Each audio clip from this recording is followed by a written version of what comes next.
Namaste and welcome. Glad to have you all on this Sunday morning in most of the US, early Sunday morning in the West Coast, and Sunday evening in Nepal. My name is Uday Wagle. I'm a professor and director of the School of Public Affairs and Administration at Western Michigan University in Kalamazoo, Michigan. This webinar is being organized by Nepali Academics in America, which is a network of academics and researchers based in the US, most of whom have interest in Nepal for education, research, and service. As its president, I would like to say a few words about NACA. NACA is a membership organization that is independent, nonpartisan, and self-governing. As a network, it provides a platform for broader dialogue, exchange, and collaboration, focusing on the issues that advance research and policy interests in Nepal, as well as professional interests of its members in the US. In a context where many disciplinary associations exist of Nepali academics and professionals, and yet a unified platform is lacking for hundreds of us in the academy. This network works with many sister organizations in bringing a broader coalition for the benefit of us all. Its activities are driven by the shared interests and priorities of its members, whether in the United States, Nepal, or elsewhere. Without talking too much about the organization itself, I would refer to our developing website, nepaliacademics.org, for more information about the organization. Turning into today's event, this webinar is organized to advance our goal of professional exchange and collaboration, focusing on higher education, and so it's appropriately titled Innovation and Collaboration in the 21st Century Higher Education, the US and Nepal. Whereas higher education has its ongoing challenges, who doesn't have those challenges, whether in the US or in Nepal, the pandemic has turned those challenges into a crisis, though of different kinds, requiring a major transformation through innovation. Our esteemed moderator and MC today is Dr. Dinesh Paudel, who is an associate professor of sustainable development at Appalachian State University in North Carolina. Without further ado, it is my distinct privilege and honor to welcome Dr. Paudel and three distinguished panelists. Now I turn it over to Dr. Paudel.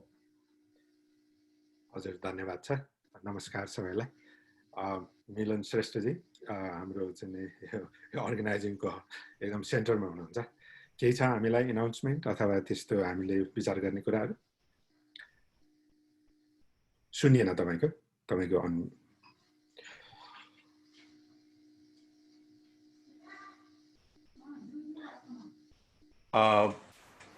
नमस्कार सबैजनालाई आजको programme सुरु गर्नुभन्दा अगाडि हामीसँग केही एउटा सामान्य कुराहरु छन् तीन मध्येमा हामी अलिकति ध्यान दिनु होला म एउटा सानो स्क्रिन शेयर गरिहाल्छु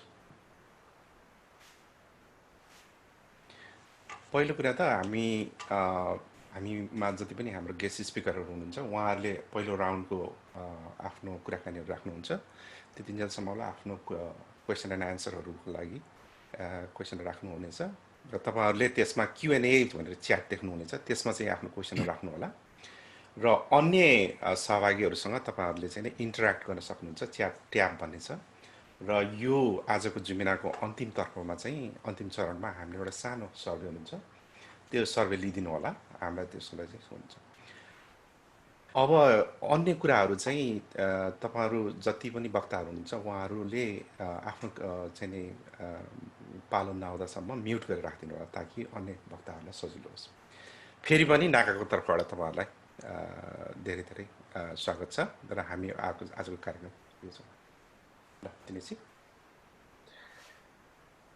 हजुर धन्यवाद छ सबैलाई नमस्कार छ यहाँ आज प्यानलिस्टको रूपमा उपस्थित हुनुभएका विशेष व्यक्तित्वहरु हाम्रो चाहिँ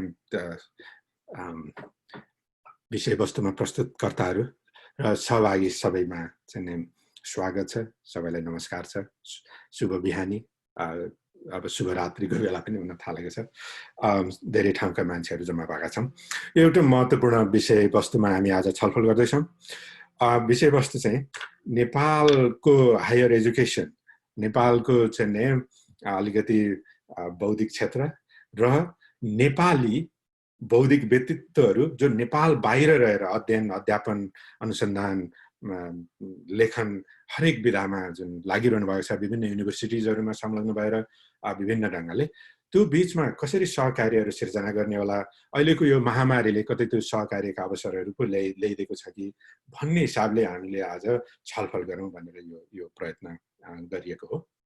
त्यो हिसाबले यो महत्त्वपूर्ण विषयमा सबैको चाहिँ सहभागिता रहोस्, सबैको चाहिँ योगदान रहोस् र छलफलले एउटा कुनै ढङ्गको बाटो तय गर्न मद्दत गरोस्। सयौंको संख्यामा रहेका नेपाली चाहिँ बौद्धिक व्यक्तित्वहरू जो प्रोफेसर्सको रूपमा, रिसर्चरको रूपमा एराउन्ड द वर्ल्डमा काम गर्नुहुने हरूले कसरी नेपालको हायर एजुकेसन, रिसर्च, नलेज प्रोडक्सनमा कन्ट्रिब्युट गर्न सक्लान्, कसरी तिनीहरूलाई मोबिलाइज गर्न सकिएला, कसरी चाहिँ आउने दिनहरूमा एउटा कोलाबोरेटिभ एप्रोचले अगाडि बढ्न सकिएला भन्ने एक्सप्लोरेसन गर्ने मुख्य उद्देश्य राखौँ आजको यो 1.5 घण्टाको लागि। अब यो महत्त्वपूर्ण विषयमा प्रवेश गर्न अगाडि म 1 मिनटमा छोटो ब्याकग्राउन्डको रूपमा हेर्छु। संसारमा अहिले यो हायर एजुकेसन नलेज प्रोडक्सन चाहिँ एउटा क्रिटिकल अवस्थामा पुगेको छ। यो क्रिटिकल अवस्थामा विभिन्न ढङ्गले पुगेको छ। यो अहिलेको महामारीले, यो कोभिड-19 ले ल्याएको महामारीले एक खालको अवस्था ल्याइरहेको छ जहाँ चाहिँ युनिभर्सिटीहरू क्लोज डाउन छन्, स्कुलहरू बन्द छन्। संसारभरि जो नलेजका लागि लागिरहने सङ्घ संस्थाहरू, सारा इन्स्टिट्युसन्सहरू अहिले चाहिँ एउटा क्लोज डाउनको अवस्थामा ल्याएका छन्। त्यसले हामीलाई भनेपछि त्यसले त नयाँ फरक ढङ्गले हामीले सोच्नुपर्ने रहेछ कि क्या हो भन्ने अवस्था पनि पुर्याइदिएको छ।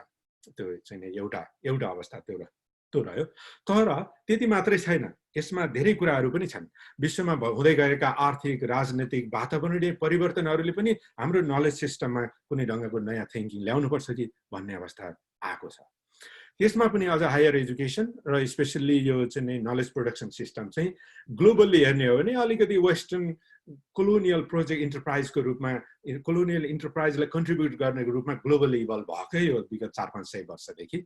त्यसलाई अहिले ग्लोबली के रियलाइज पनि हुँदैछ भने यसलाई डिकोलोनाइज नगर्ने हो भने सिम्पली यो चाहिँ लेगेसी कन्टिन्यू हुन्छ। त्यसले आफ्टर अल हामीले भोग्दै गरेका आर्थिक, राजनैतिक, वातावरणीय असरहरूलाई यसले चाहिँ नयाँ बाटो देखाउन सक्दैन भन्ने रियलाइजेसन पनि हुन थालेको छ। त्यो हुनाले यसलाई अलिकति प्लेस स्पेसिफिक, कन्टेक्स्ट स्पेसिफिक बनाउँदै जानुपर्ने अवस्था पनि छ। यो सिस्टमलाई अब अलिकति फरक ढङ्गले चाहिँ हेर्नका लागि विशेष गरी थर्ड वर्ल्ड कन्ट्रीहरू जस्तै नेपाल जस्ता देशमा चाहिँ यसले चाहिँ एउटा डेभलपमेन्टल एप्रोच लियो। नलेज प्रोडक्सन चाहिँ यो विकासे नलेजको रूपमा मात्रै सीमित रहेको अवस्था पनि रह्यो केही समयदेखि, जसको कारणले हाम्रा इन्डिजिनस नलेज सिस्टमहरू, हाम्रा आफ्नै गुरुकुल प्रणालीहरू, हाम्रा आफ्नै ध्यान गर्ने, नलेज सिर्जना गर्ने हाम्रा संरचनाहरू भत्किन थाले, कमजोर हुन थाले, कतिपय अवस्थामा विस्थापितै भएको अवस्था पनि छ। त्यो हुनाले यो नलेज सिस्टमलाई मोर डिकोलोनाइज गर्ने, मोर चाहिँ आफ्नो स्पेसिफिक बनाउने हाम्रो ठाउँमा त्यो छँदैछ। तर कस्तो स्थिति रहिदियो भने यसले चाहिँ अलिकति डेभलपमेन्टल विकासे नलेजमा सीमित भएको कारणले कहिलेकाहीँ हामी चाहिँ कस्ता पनि भएका छौँ भने न यताका न उताका अवस्था पनि रहेको छ। तर परिस्थिति फेरिएको छ। अहिले यो चाहिँ त्यो अवस्थालाई केही फरकपना ल्याउनका लागि अहिलेको महामारी र अहिलेको विकसित चाहिँ घटनाक्रमहरूले, विगत केही समयदेखि विकसित घटनाक्रमहरूले मद्दत गर्ला भन्ने हामीलाई लागेको छ। ती मद्दत गर्ने धेरै 2-4 कारणहरू छन्। एउटा कारण छ नेपाली एकाडेमिक्सहरू संसारभरि निकै सशक्त र चाहिँ निकै क्षमतावान भएर आएका छन्, ठुलो सङ्ख्यामा पनि भएकै छन्। अहिले अमेरिकाको मात्रै कुरा गर्ने भने 500-600 चाहिँ नेपाली प्रोफेसर्सहरू विभिन्न ढङ्गले कार्यरत भएको अन्दाज गरिन्छ। त्यो सङ्ख्या अब चीन, भारत, युरोप सारा गर्ने हो भने सयौँ, अझ मलाई लाग्छ हजारौँको सङ्ख्यामा पुग्ने सम्भावना छ। त्यो ठुलो यसले एउटा के इन्डिकेसन गर्छ भने कतै यो ब्रेन ड्रेनको त समस्या होइन भन्ने एउटा इन्डिकेट गर्ला भने, अर्को यो कतै अपर्च्युनिटी त होइन, कसैले यसले हाम्रो नेपालको नलेज सिस्टम हायर एजुकेसनलाई कतै एकदम हायर लेभलमा पुर्याउनका लागि यसले त अपर्च्युनिटी त दिँदैन भन्ने पनि आएको चाहिँ देखाउँछ। यी दुवै सम्भावनाहरूलाई विचार गर्दै अलिकति आजको छलफल अगाडि बढाउँ र यो कोभिड-19 महामारीले कतै यो अवसरलाई क्विक आफ्नो ठाउँमा पुर्याउनका लागि कतै मद्दत गरेको छैन भन्नका लागि हामी छलफल गर्न खोज्दैछौँ। यो छलफलमा हामीले 3टा विषयलाई अलिकति प्राथमिकता दिन खोजेका छौँ। एउटा कोलाबोरेसनलाई नै नेपाली बीचमा, जो नेपाली एकाडेमिक्स नेपालका र नेपाल बाहिर रहेका नेपाली एकाडेमिक्स बीचमा कोलाबोरेटिभ पोसिबिलिटिजहरू के होलान्, च्यालेन्जेस कस्ता होलान्, कसरी अगाडि बढ्दा ठिक होला भन्ने एउटा, जो सयौँको हजारौँको सङ्ख्यामा रहेको त्यो नेपाली ब्रेन कसरी नेपालको पक्षमा प्रयोग गर्ने भन्ने एउटा होला। दोस्रो, अलि स्पेसिफिक हुनलाई अलिकति पढाइमा नै, एजुकेसनल सिस्टममा नै कन्ट्रिब्युट गर्ने के छ। अहिले म आफ्नै युनिभर्सिटीमा मेरो घरबाट म क्लास लिइरहेको छु भने अहिले को मान्छे कहाँ बस्छसँग खासै ठुलो सरकारको विषय नै छैन।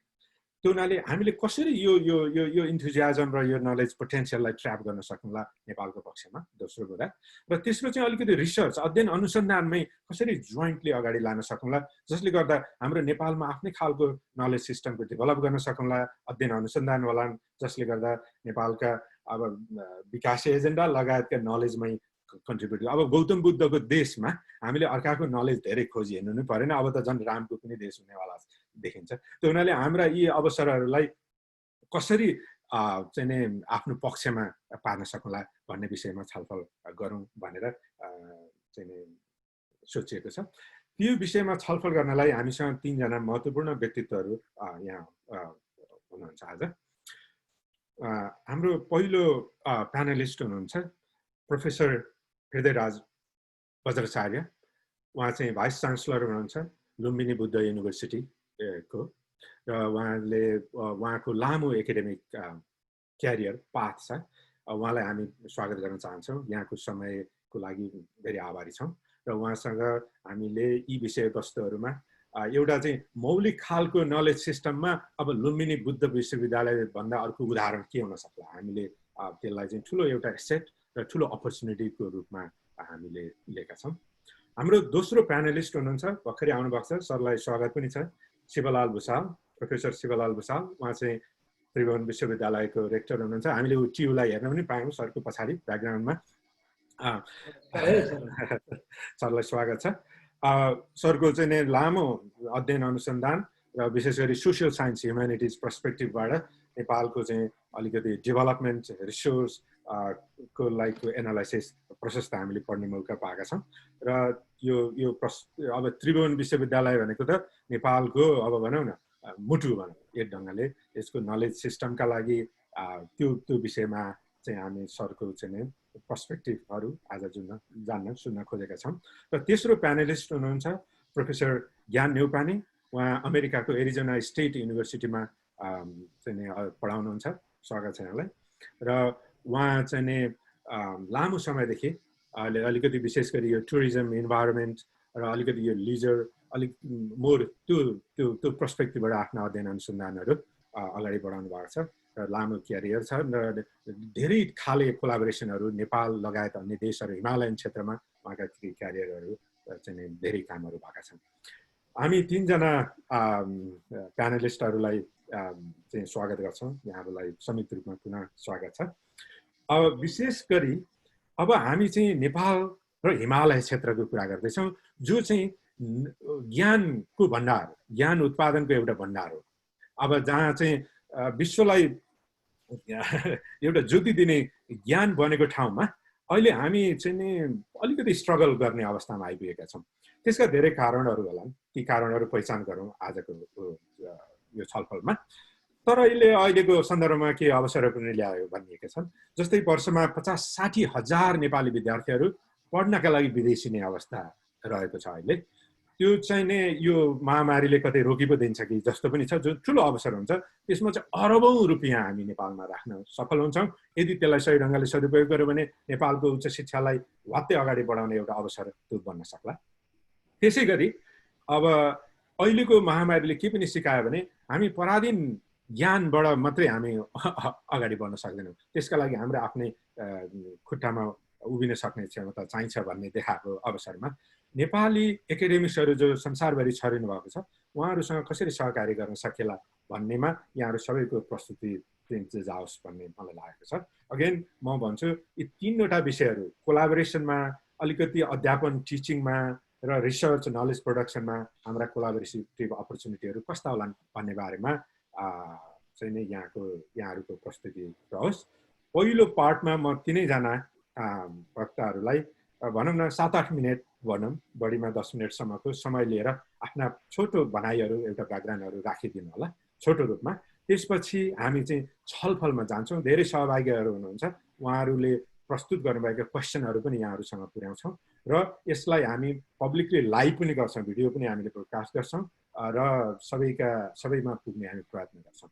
त्यसका लागि म सबैभन्दा पहिला प्रोफेसर ज्ञान नेउपानेज्यूलाई चाहिँ नै आफ्नो छोटो बनाइ भनौँ न 5-7 मिनटमा त्यो कन्टेक्स्टमा चाहिँ छोटो प्रस्तुति गरिदिनु होला। त्यसपछि हामी अन्य वक्तामा जान्छौँ। Thank you, Dr. Dinesh Paudel. Welcome panel, fellow panel members. र सबैजना जसले अहिले हेरिरहनु भएको छ यहाँहरू सबैलाई स्वागत छ। अब यो हायर एजुकेसन अब अलिकति कोभिडको पनि विषयलाई जोडौँ यहाँ। मलाई चाहिँ अब के भन्न मन लाग्यो भने अब higher education is part of society हैन। अब हायर एजुकेसन चाहिँ को कति ट्रेन्डहरू चाहिँ कोभिड भन्दा पहिले देखिएका जुन एउटा सोसाइटल चेन्ज, इन्भाइरोमेन्टल चेन्ज, त्यसलाई कोभिडले चाहिँ अलिकति एक्सिलरेट गरेको छ कि अलिकति होइन, धेरै गरेको छ। अब यसमा चाहिँ मैले तीनटा एक किसिमको मेगा ट्रेन्डलाई जोड्न चाहेँ यहाँनिर। एउटा के भने टेक्नोलोजिकल इनोभेसन। टेक्नोलोजिकल इनोभेसन हरेक सेक्टरमा थियो, त्यसमा हायर एजुकेसनमा पनि थियो। अब यो कोभिडले हामीलाई के गर्यो भनेदेखि त्यसलाई एक्सिलरेट गर्न हेल्प गर्यो। तपाईँको अब मैले 2004 मा एउटा अनलाइन क्लास पढाएको थिएँ। अब यो online education, digital education last 14-15 इयर्समा जसरी ग्रो भयो त्योभन्दा बढी चाहिँ लास्टको 3-4 मन्थ्समा भयो कि, किनभने त्यो कोभिडले हामीलाई त्यसरी फोर्स गर्यो, त्यो टेक्नोलोजिकल इनोभेसन एड्याप्ट गर्नलाई चाहिँ फोर्स गर्यो होइन। अब त्यस्तै गरेर टेक्नोलोजिकल इनोभेसनले चाहिँ के पनि गर्यो भनेदेखि यो नलेज ट्रान्सफर, नलेज प्रोडक्सनको बिचको दूरी थियो नि, त्यो दूरीलाई पनि कम गर्यो कि। अहिले चाहिँ नेपालमै बसेर जुम्लामा अथवा कुनै पनि रिमोट ठाउँमा चाहिँ इन्फर्मेसन एक्सेस गर्ने र मैले अहिले एरिजोनाको फिनिक्समा बसेर एक्सेस गर्ने इन्फर्मेसन एउटै हुन्छ कि। त्यस कारण चाहिँ यो टेक्नोलोजी चाहिँ नलेज ट्रान्सफर र प्रोडक्सनको जुन एउटा ग्याप थियो, दूरी थियो, पहिलाको फिजिकल दूरी थियो, त्यो दूरीलाई चाहिँ कम गर्न हेल्प गर्यो।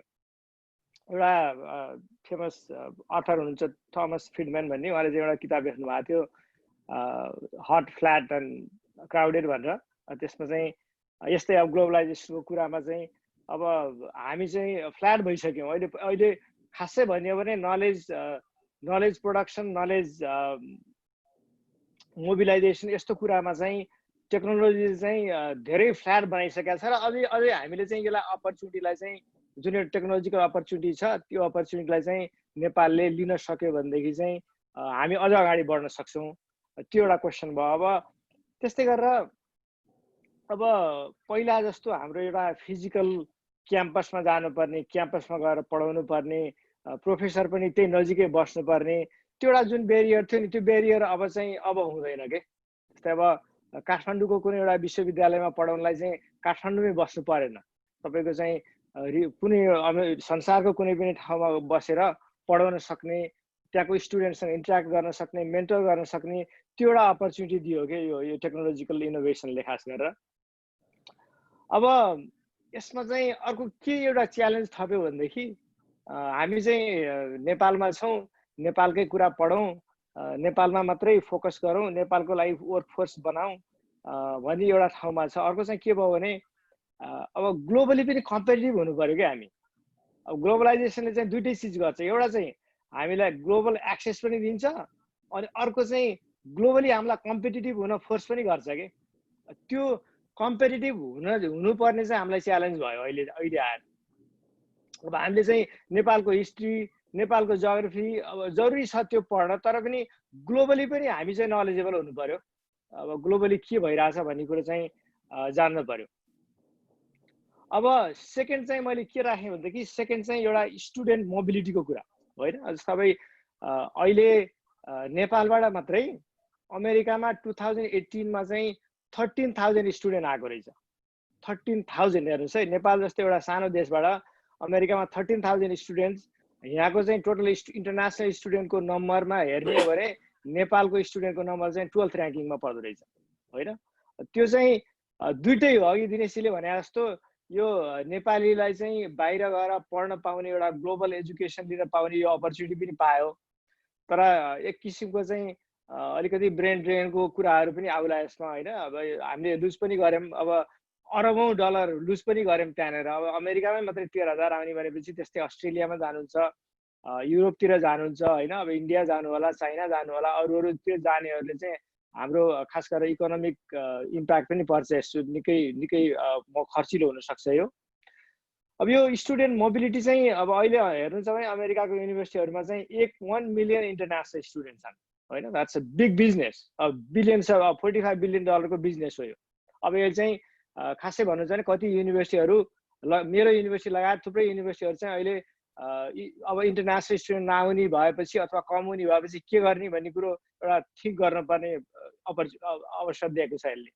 अब कुनै युनिभर्सिटीहरू हुन्छ भने युनिभर्सिटी अफ साउदर्न क्यालिफोर्निया भन्ने लस एन्जलसमा एउटा युनिभर्सिटी छ, त्यसको चाहिँ अब 26% चाहिँ इन्टरनेसनल स्टुडेन्ट छन्। त्यस्तै गरेर मेरै युनिभर्सिटीमा एरिजोना स्टेट युनिभर्सिटीमा 13,000 इन्टरनेसनल स्टुडेन्ट छन् होइन। अब द्याट्स अ ह्युज नम्बर। अब यसलाई टु वेमै हेर्न सकियो। एउटा चाहिँ नेपालको अपर्च्युनिटीको रूपमा चाहिँ नेपालबाट बाहिर जाने स्टुडेन्टलाई अब हामीले ग्लोबली कम्पेरिटिभ एजुकेसन चाहिँ नेपालमै कसरी दिने त होइन। अब कोभिडले एउटा के गरेको छ भनेदेखि स्टुडेन्ट मोबिलिटी घटाउने बित्तिकै नेपालको स्टुडेन्टहरू चाहिँ अब अमेरिका युरोप जाने स्टुडेन्ट चाहिँ रिजनल अपर्च्युनिटी खोज्ने भयो। एउटा चाहिँ अब इन्डियातिर जाने कि चाइना जाने कि सिङ्गापुर जाने कि अलिकति नजिकको देशहरू जाने कि भने एउटा रिजनल बाटो खोज्ने भयो। अर्को चाहिँ नेपालमा पनि त्यो कम्पेरिटिभ एजुकेसन दिन सक्यो भनेदेखि चाहिँ त्यो स्टुडेन्ट पपुलेसनमा नेपालमै राख्न सकिन्छ क्या, त्यो एउटा भयो। अनि अर्को चाहिँ थर्ड चाहिँ मैले के देखेँ भनेदेखि एउटा मेगा ट्रेन्ड, अब हाम्रो ट्रेडिसनल हायर एजुकेसन सिस्टम छ नि, त्यो चाहिँ अब 400-500 वर्ष पुरानो हायर एजुकेसन सिस्टम चाहिँ डिस्टर्ब भइरहेछ। लास्टको तपाईँको 50-60 वर्षदेखि डिस्ट्रप्सन थियो, त्यसलाई चाहिँ यसले अझ एक्सिलरेट गर्यो होइन। अब खासै भन्नुहुन्छ भने हायर एजुकेसन चाहिँ का धेरै चुनौतीहरू, धेरै समस्याहरू छन्। जस्तो अब यो एक्सक्लुसिभ छ, जसले जो रिच छ, जो प्रिभिलेज छ, उसले चाहिँ सजिलै एजुकेसन लिन पाउँछ। जो रिमोट ठाउँमा बस्छ, अब माइनोरिटी छ, अपर्च्युनिटी छैन स्कुल जाने, उसलाई चाहिँ एक्सक्लुड गरिरहेको छ हायर एजुकेसनले। अब एकदम त्यो हायरार्किकल छ, क्लास छ। अब त्यो चाहिँ एउटा हाम्रो ठुलो च्यालेन्ज हो कि हायर एजुकेसन। हायर एजुकेसनको चाहिँ सोसाइटीको रोल के हो? हायर एजुकेसनले चाहिँ सोसाइटीलाई लिड गर्नु पर्यो नि त। सोसाइटीमा भएका इन्भाइरोमेन्टल च्यालेन्ज, सोसल च्यालेन्जहरूलाई चाहिँ मिट गर्न सक्नु पर्यो कि हामी चाहिँ सोसली कनेक्टेड हुनु पर्यो। हायर एजुकेसन खालि स्टुडेन्टलाई ल्यायो, क्लासरुममा पढायो, 2 घन्टा 4 घन्टा पठायो, भोलि गएर काम गर्छ, त्यो मात्रै भन्दा पनि सोसाइटीलाई लिड गर्ने एजुकेसनले सोसाइटीलाई जुन हिसाबले लिड गर्नु पर्थ्यो त्यो लिड गर्न हामीले नसकेको हो कि त्यसलाई चाहिँ हामीले अब रिइमेजिन गर्नुपर्ने, रिथिङ्क गर्नुपर्ने, ट्रान्सफर्म गर्नुपर्ने, त्यो पनि एउटा अपर्च्युनिटी पनि दिन्छ क्या यसले। यो अब जति बेला क्राइसिस आउँछ त्यति बेला बल्ल अपर्च्युनिटीको कुरा, यो यस्तो ट्रान्सफर्मेसनका कुरा आउँछन् कि, किनभने अहिले त चलिरहेको हुन्छ नि त। अहिले त यो काम गर्नेले गरिरहेछ, पढ्नेले पढिरहेछ, कसैलाई त्यो थिङ्क गर्नुपर्ने बाध्यता भएन क्या त्यहाँ चाहिँ। अब अहिले चाहिँ कोभिडले हामीलाई चाहिँ त्यो सोच्नलाई बाध्य बनायो। अब नेपालको र अब हामी खास गरेर डायस्पोरा नेपाली एकाडेमिक्स जो चाहिँ अमेरिकामा अथवा अस्ट्रेलियामा अथवा युकेमा, युरोपमा अथवा अरू कुनै देशमा छौँ, अब त्यो हामीलाई यो तिनटै चिज, जुन चिज मैले अहिले भर्खरै भने, त्यो तिनटै चिजले एउटा च्यालेन्ज पनि दिएको छ, तर अपर्च्युनिटी एकदम धेरै अपर्च्युनिटीहरू ल्याएको छ होइन।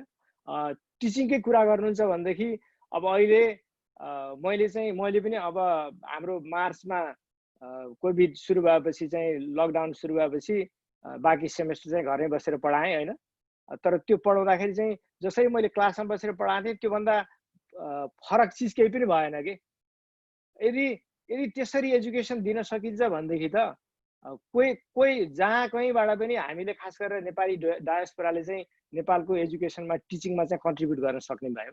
अब क्लासहरू पढाएर हुन्छ कि, ग्रेजुएट स्टुडेन्टहरूलाई चाहिँ मेन्टर गरेर हुन्छ कि होइन, उनीहरूलाई चाहिँ प्रोजेक्टमा इन्भल्भ गरेर हुन्छ कि, अब हामी सबै डायस्पोरा नेपाली एकाडेमिक्सको रिसर्चरको एउटा हाम्रो के भित्रैदेखि लागेको चाहिँ मलाई लागेको र अब मलाई लाग्छ सबैलाई चाहिँ लागेको के भने नेपालमा म चाहिँ अब टियुमा पढेँ, त्रिभुवन युनिभर्सिटीको डिग्री छ मसँग होइन, नेपालमै बसेँ, नेपालमै हुर्केँ, नेपाल चाहिँ राम्रोसँग बुझेको छु, नेपालको कल्चर बुझेको छु, मैले नेपालमा थुप्रै कन्ट्रिब्युट गर्ने चाहिँ चाहना छ मेरो होइन। त्यो चाहनालाई चाहिँ कसरी पुरा गर्न सकिन्छ भन्दाखेरि मैले इन्डिभिजुअल लेभलमा त गर्छु होइन। अब हरेकचोटि वर्षमा एकचोटि म नेपाल जान्छु, नेपाल गएको बेलामा चाहिँ साथीभाइहरूलाई चाहिँ खबर गर्छु, ल आउने मेरो क्लासमा आइज पढाइदे, एउटा क्लास लिइदे भन्नुहुन्छ साथीहरू।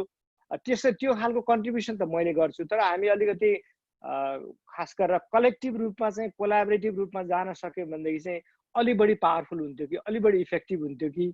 खास गरेर टिचिङमा एउटा भयो, त्यस्तै गरेर रिसर्चमा पनि हुनसक्छ होइन। रिसर्चमा अघि दिनेशजीले भने जस्तो अब यो नलेज कस्तो छ भने अहिले चाहिँ नलेज प्रोडक्सन र नलेज ट्रान्सफर चाहिँ वान वे ट्राफिक छ कि। वेस्टमा नलेज प्रड्युस हुन्छ अनि त्यो प्रड्युस भएको नलेज चाहिँ वेस्टमा अथवा नर्थमा भन्नुहोस् अनि साउथतिर जान्छ त्यो होइन। ग्लोबल नर्थबाट ग्लोबल साउथमा जाने एउटा च्यानल छ। त्यो च्यानल पनि हामीले अब रिथिङ्क गर्नुपर्छ कि यस्तो चिजहरूलाई चाहिँ। जस्तै हामीसँग तपाईँको अब मैले नेपालको कलेजमा पढ्दाखेरि चाहिँ एउटा त्यो द हिमालयन ट्रेजेडी भन्ने एउटा थ्योरी हामी पढ्थ्यौँ। त्यसमा चाहिँ नेपालको हिमालयन प्रब्लम कसरी भएको भन्दाखेरि हामी पुवर भएर भएको होइन, हामी ल्यान्डलक भएर भएको होइन भन्ने कुराहरू चाहिँ त्यस्तो कुराहरू आउँथ्यो कि। त्यो चाहिँ खास भने वेस्टले सिकाएको रहेछ कि हामीलाई। हामी चाहिँ फ्याजर भएको, हाम्रो हिमालयन रिजन फ्याजर भएको चाहिँ हामी गरिब भएर मात्रै होइन कि, हाम्रो चाहिँ होल त्यो जियोग्राफी फ्याजर, हाम्रो त्यो टोपोग्राफी, हाम्रो त्यो ल्यान्ड, हाम्रो त्यो माउन्टेन सबै त्यो नेचुरल फ्याक्टर छ त्यहाँ होइन। अब पोभर्टी मात्रै भन्दा पनि इन्स्टिट्युसनल कुराहरू होला, नेचुरल रिसोर्सको कुराहरू होला। अब यस्तो चिजहरू चाहिँ हामीलाई चाहिने नलेज आफैले प्रड्युस गर्न सक्नुपर्छ कि। अब यस्तो वेस्टर्न नलेजलाई चाहिँ हामीले अलिकति च्यालेन्ज पनि गर्न सक्नुपर्छ होइन। अब नलेज प्रोडक्सनमा भन्नुहुन्छ भनेदेखि अब वेस्टर्न थिङ्किङ र हाम्रो इस्टर्न थिङ्किङमा धेरै कुराहरू डिफ्रेन्ट छ। हामी कलेक्टिभिस्ट सोसाइटी हो होइन। अब तपाईँ म कहिलेकाहीँ चाहिँ त्यो नेपालमा गएको बेला सर्वे गरेर खोज्छु, सर्वे गर्दाखेरि चाहिँ एकजनालाई क्वेसन सोध्यो भने गाउँभरिका मान्छे जुट्छन् के। मान्छे जुटेपछि के भयो भने त्यो चाहिँ कसैको सिङ्गल ओपिनियन होइन, त्यो चाहिँ कलेक्टिभ ओपिनियन हुन्छ क्या त्यो। तर त्यो चाहिँ हाम्रो वेस्टमा के हुन्छ भने कसैलाई क्वेसन सोध्यो भने त्यो एकदम नितान्त प्राइभेट हुन्छ कि त्यो क्वेसन चाहिँ, त्यो एन्सर भनेको। अब हामी कलेक्टिभिस्ट सोसाइटीमा हुर्केकाहरू हाम्रो चाहिँ इपिस्टेमोलोजिकल कुराहरू कसरी रिसर्च गर्ने, कस्तो मेथडहरू युज गर्ने, हाम्रै खालको मेथड हामीले डेभलप गर्न सक्नुपर्छ होइन। त्यो चाहिँ रिसर्चमा कोलाबोरेसनमा चाहिँ हामीले खास गरेर नेपाली एकाडेमिक्स जो नेपालमा हुनुहुन्छ अथवा डायस्पोरा एकाडेमिक्स नेपालभन्दा बाहिर हुनुहुन्छ, हामीले चाहिँ सहकार्य गर्न सक्यौँ भनेदेखि, कोलाबोरेटिभ काम गर्न सक्यौँ भनेदेखि थुप्रै अपर्च्युनिटिजहरू छ। अब यो अपर्च्युनिटी कस्तो पनि हुँदो रहेछ भने हामीले नेपालमा निकालेको नलेज चाहिँ जबसम्म ग्लोबली हामी जाँदैनौँ नि तबसम्म चाहिँ हामी फेरि लिमिटेड हुन्छौँ कि। सानो हाम्रो नेपालको दायराभित्र लिमिटेड हुन्छौँ, संसारले पढ्दैन यसलाई। चाहिँ हामीले खास गरेर कोलाबोरेसन गर्दाखेरि चाहिँ स्पेसल इस्युहरू निकालेर हुन्छ कि, जोइन्ट कन्फरेन्सहरू गरेर हुन्छ कि, संसारलाई चाहिँ देखाउनु पर्यो कि हाम्रो नलेज के हो, हामीले कसरी नलेज। हामी आउँछौँ फेरि यो विषयमा फेरि आउँछौँ क्वेसन। त्यसकारण चाहिँ मैले अहिले चाहिँ यति नै राखेँ दिनेशजी। अब फेरि आउँला अब त्यो विषयमा। हस् हस्, धन्यवाद। अब हामी हाम्रो त्रिभुवन विश्वविद्यालयका रेक्टर प्रोफेसर शिवलाल भुसाल सरसँग जान्छौँ। बढीमा 10 मिनटभित्र सरले आफ्नो रिमार्क राख्नु, त्यसपछि हामी क्वेसनमा हामी प्रस्तुत गर्छौँ। सरले अनम्युट गर्नुपर्ने हो। धन्यवाद दिनेश सर।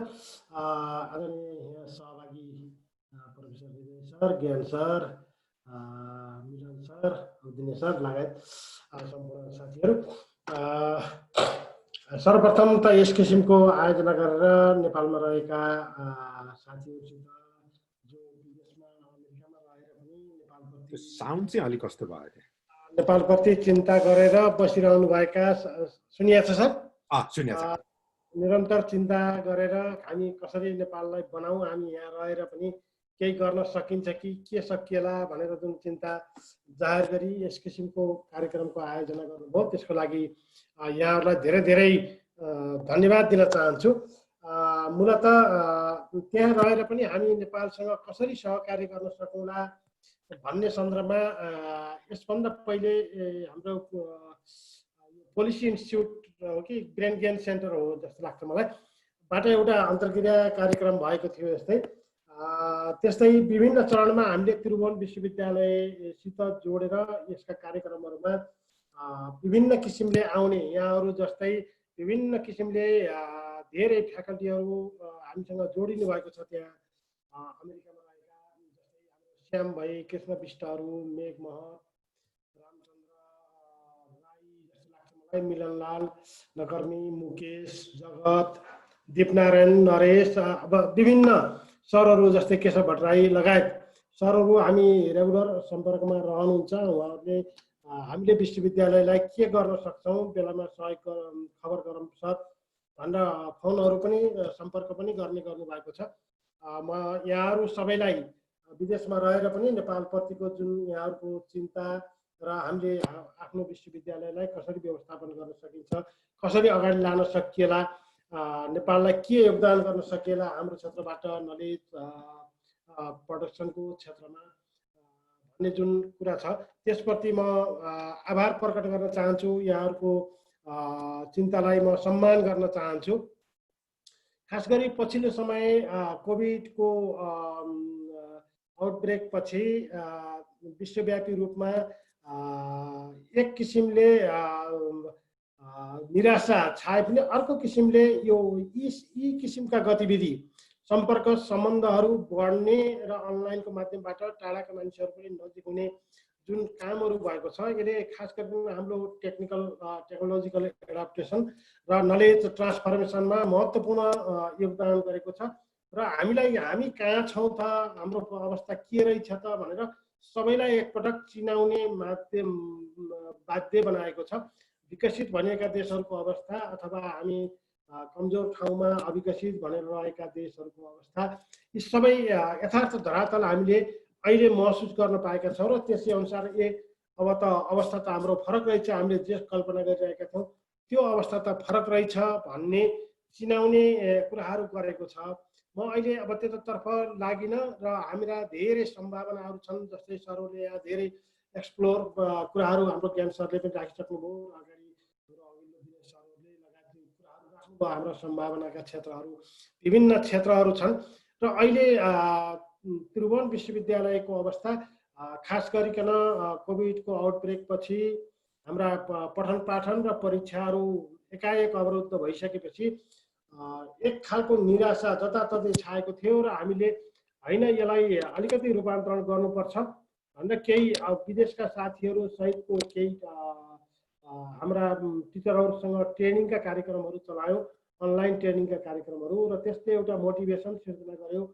खास गरिकन त्यही अमेरिकामा रहेका साथीहरूको पनि यसमा ठुलो मोटिभेसन रहेको छ, उहाँहरूको योगदान। त्यसपछि उहाँहरूको मोटिभेसनले आफ्ना विद्यार्थीहरू कन्ट्र्याक्टमा ल्याउनु भयो र पठन पाठन सुरु गर्नुभयो। र सुरुमा यसरी पनि कहीँ हुन्छ, अनलाइन पनि कक्षा हुन्छ र पठन पाठन पनि त्यस्तो हुन्छ र भनेर सुरु गरिएका कक्षाहरू अहिले हामी सिङ्गे विश्वविद्यालयलाई क्लाउडमा राखेर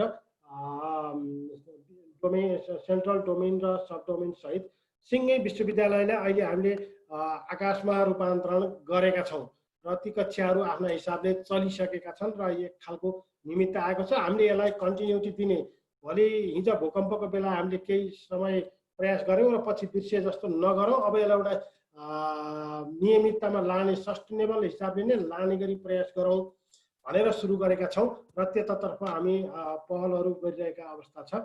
र पछिल्लो समय यस्तै सरहरूले म्याडमहरूले जस्तै प्रयासहरू विदेशबाट पनि ल है अब हाम्रो टेक्नोलोजिकल ट्रान्सफर्मेसन र अरू क्षेत्रहरू खास गरी हाम्रा पूर्वीय दर्शन ज्ञानहरूलाई पनि संसारभर लाने प्रयासहरू हामी जोडिएर सँगसँगै जानुपर्छ भन्ने जागरण एक खालको हामीलाई झकझकाउने कामहरू भएको छ। त्यसको लागि म विदेशमा रहेका साथीहरूलाई पनि धन्यवाद दिन चाहन्छु, किनभने यहाँहरूले त्यो अवसर पाउनुभयो कि यहाँ जन्मिएर हुर्केर केही अध्ययन गरिसकेपछि त्यहाँको परिवेशसँग बुझ्दा त्यहाँ पनि त थियो त यो यस्तो कुराहरू, हामीले नेपालमा पनि त यस्तो कुराहरू थियो त, यसलाई त यसरी जोड्न सकिन्छ, यसले ठुलो माध्यम बन्दो रहेछ।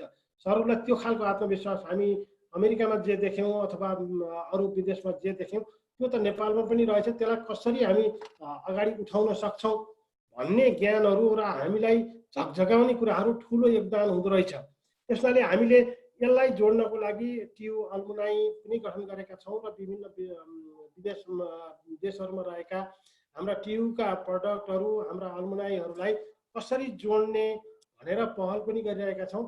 हामीले अस्ति भर्खर मात्रै पनि अल्मुनाई एसोसिएसनलाई बोलाएर त्यस किसिमका गतिविधिसँग जोडिदिनुहोस्, उहाँहरूले बिल्डिङ चाहियो अथवा के चाहियो भन्नुभएको थियो। बिल्डिङ हामी अरू किसिमले खोजौँला, तपाईँहरूको यो फिजिकल फिनान्सियल सपोर्ट भन्दा पनि हामीलाई नलेज प्रडक्सनमा विदेशमा रहेका हाम्रा अल्मुनाई साथीहरूसँग जोडिदिनुहोस्, कहाँ कसरी हुनुहुन्छ उहाँहरूलाई रिक्वेस्ट गरेर उहाँहरूले आफ्ना आफ्ना ठाउँमा गर्नुहुन्छ र जोइन्टली नेपाललाई के गर्न सकिन्छ, सम्भावनाहरू के छन् भनेर उहाँहरूले प्रयत्न गर्नुहुनेछ।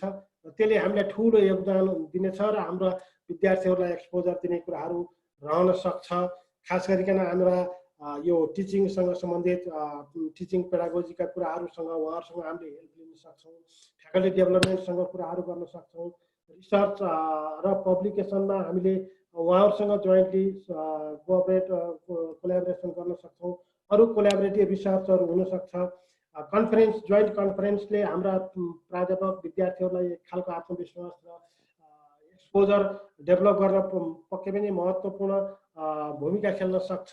यी कुरातर्फ जाउँ। त्यस्तै यदि अब त्यहाँ हामीसँग रिसोर्स अथवा नलेजको सपोर्ट गर्न सकिन्छ भने खास गरिकन हाम्रा उहाँहरूले बुझेका कुराहरू, हाम्रो एग्रिकल्चर सेक्टर, फरेस्ट्री सेक्टर, त्यस्तै टुरिज्म अथवा हिमालयन, अघि सरहरूले भन्नुभयो हिमालयन र हाई अल्टिच्युडका कुराहरूलाई, हामीले बायोडाइभर्सिटीका कुराहरूलाई उहाँहरूले के महसुस गर्नुभएको छ र कसरी जोड्न सकिन्छ, तिनीहरूलाई कसरी अपलिफ्ट गर्न सकिन्छ, यी कुराहरूसँग जोडेर सँगै जान सक्छौँ। त्यस्तै वास्तवमा पूर्वीय दर्शन र नेपाल भनेको पूर्वीय ज्ञानको भण्डार हो। यी ज्ञानका भण्डारहरूलाई हामीले कसरी, हामीले जानेको त केही होइन भन्ने जुन फिलिङ्स थियो त्यसलाई पूर्वीय दर्शन अहिले अब को फेरि पुनर्जागरण हुने अवस्था छ। त्यसमा उहाँहरूको महत्त्वपूर्ण योगदान हुनसक्छ। तिनको खोजी गर्ने, तिनीहरूको पब्लिकेसन गर्ने, त्यसलाई एक्सपोजर दिने कुराहरूमा पक्कै पनि ठुलो योगदान हुनसक्छ र त्यो कन्फिडेन्सियलिटी डेभलप गर्न हाम्रा प्रोफेसरहरू, नेपालमा रहेका प्रोफेसरहरूलाई उहाँहरूले ठुलो योगदान गर्न सक्नुहुन्छ। त्यस्तै हाम्रा इन्डिजिनियस नलेजहरू छन्, त्यो कुराहरू उहाँहरूले यहाँबाट सिकेर जानुभएको छ, देखेर जानुभएको छ र त्यो कसरी त्यहाँ उन्नत भनेर आएको छ र त्यसलाई कसरी हामीले हाम्रो क्षेत्रमा उन्नत भनेर बनाउन सक्छौँ, त्यो हाम्रो इन्डिजिनियस नलेजलाई, स्किललाई कसरी अगाडि बढाउन सकिन्छ भन्ने कुराहरूमा पनि सहयोग रहन सक्छ भन्ने कुराहरू यी विभिन्न विषयहरूमा निरन्तर छलफल र बहस गर्ने प्रयास हामीहरूको रहेको छ। यदि यस्तै सरकारका साथ सहयोग रह्यो भने हामी त्यसतर्फ अत्यन्तै यो अवसर, यसले जुन कोभिडले जुटाएको र हामीलाई एउटा आइटीसँग जोडेर, डिजिटलाइजेसनसँग जोडेर यहाँहरूसँगका हाम्रा एक्सपोजर, हाम्रा विद्यार्थी, हाम्रा टिचरहरू र इन्ट्रेक्सन गर्ने जुन अवसर जुटेको छ, यसले विभिन्न अवसरहरूको खोजी जुटाउनेछ। यो अभ्यास प्रयास निरन्तर रहोस्। मैले अहिले सुरुमा यति मात्र राख्ने। हस् हस् Vishal sir, thank you so much. हामी फेरि आउँछौँ विभिन्न प्रश्नहरू लिएर। अब म चाहिँ नि हाम्रो तेस्रो प्रस्तुतिको लागि म चाहिँ नि लुम्बिनी बुद्ध विश्वविद्यालयको भाइस चान्सलर हृदयराज वज्राचार्य सरसँग जान्छु। तर म कसरी क्वालिफाई गरौँ भने यो विशेष अवस्था हो। हाम्रो बुद्ध विश्वविद्यालय भनेको कतै यो अल्टरनेटिभ नलेज सिस्टम, अल्टरनेटिभ एजुकेसनको एउटा प्रारूप त होइन, कतै यो चाहिँ नि पूर्वीय संस्कृति त भनियो, कहीँबाट थाल्नु पर्यो नि। हामीले थाल्ने अवसर के छन्, यसमा हामी संसारभर छरिएका नेपाली इन्टेलेक्चुअल्सहरूले कसरी कन्ट्रिब्युट गर्न सक्छौँ र हाम्रा अहिलेका च्यालेन्जहरू कस्ता छन्। छोटोमा सरले प्रस्तुति गरौँ, त्यसपछि हामी फेरि पुनः राउन्ड गरिने हुन्छ। नमस्कार सबैलाई। सबैभन्दा पहिला यो innovation and collaboration in the 21st century higher education US and Nepal theme साथ हाम्रो नेपाल एकाडेमिक्स इन अमेरिकाबाट जुन यो थालनी भएको छ यसबाट म धेरै नै खुसी लाग्यो र यहाँहरूप्रति म पुनः यो कृतज्ञता साथ धन्यवाद ज्ञापन गर्न चाहन्छु र हामीले लुम्बिनी बौद्ध विश्वविद्यालयले हामीले थालेको लुम्बिनी बौद्ध विश्वविद्यालयको सँगसँगै थालनी भएको जुन अभियान छ त्यो अभियानलाई विश्वसँग जोड्नु हामीलाई आवश्यकता थियो नै त्यसको लागि यो आजको जुन यो मौका मिल्यो यो बुद्धको दर्शन अनुसार त यो पहिलाको कुन कर्मबाट कुन चाहिँ हाम्रो मनस्थिति कार्य त्यो सबैको चाहिँ संयोजन भएर यो आजको यो समय जुटेको हो यहाँलाई पुनः म नमस्कार गरेर म लुम्बिनी बौद्ध विश्वविद्यालयकै अलिकति यसको ब्याकग्राउन्डबाट म सुरु गरौँ त्यसो भन्दाखेरि म नमो बुद्धाय नमो धर्माय नमो सङ्घाय नमो रत्नत्रयाय पनि भन्छ यसलाई रत्नत्रय तीनटा रत्न यो भगवान बुद्धले दिनुभएको दर्शन सबैलाई समाज कसरी अगाडि जानुपर्छ भनेर दिनुभएको यो मलाई जहाँसम्म लाग्छ यो कालजयी दर्शन हो यो अब अहिले हालै मात्रै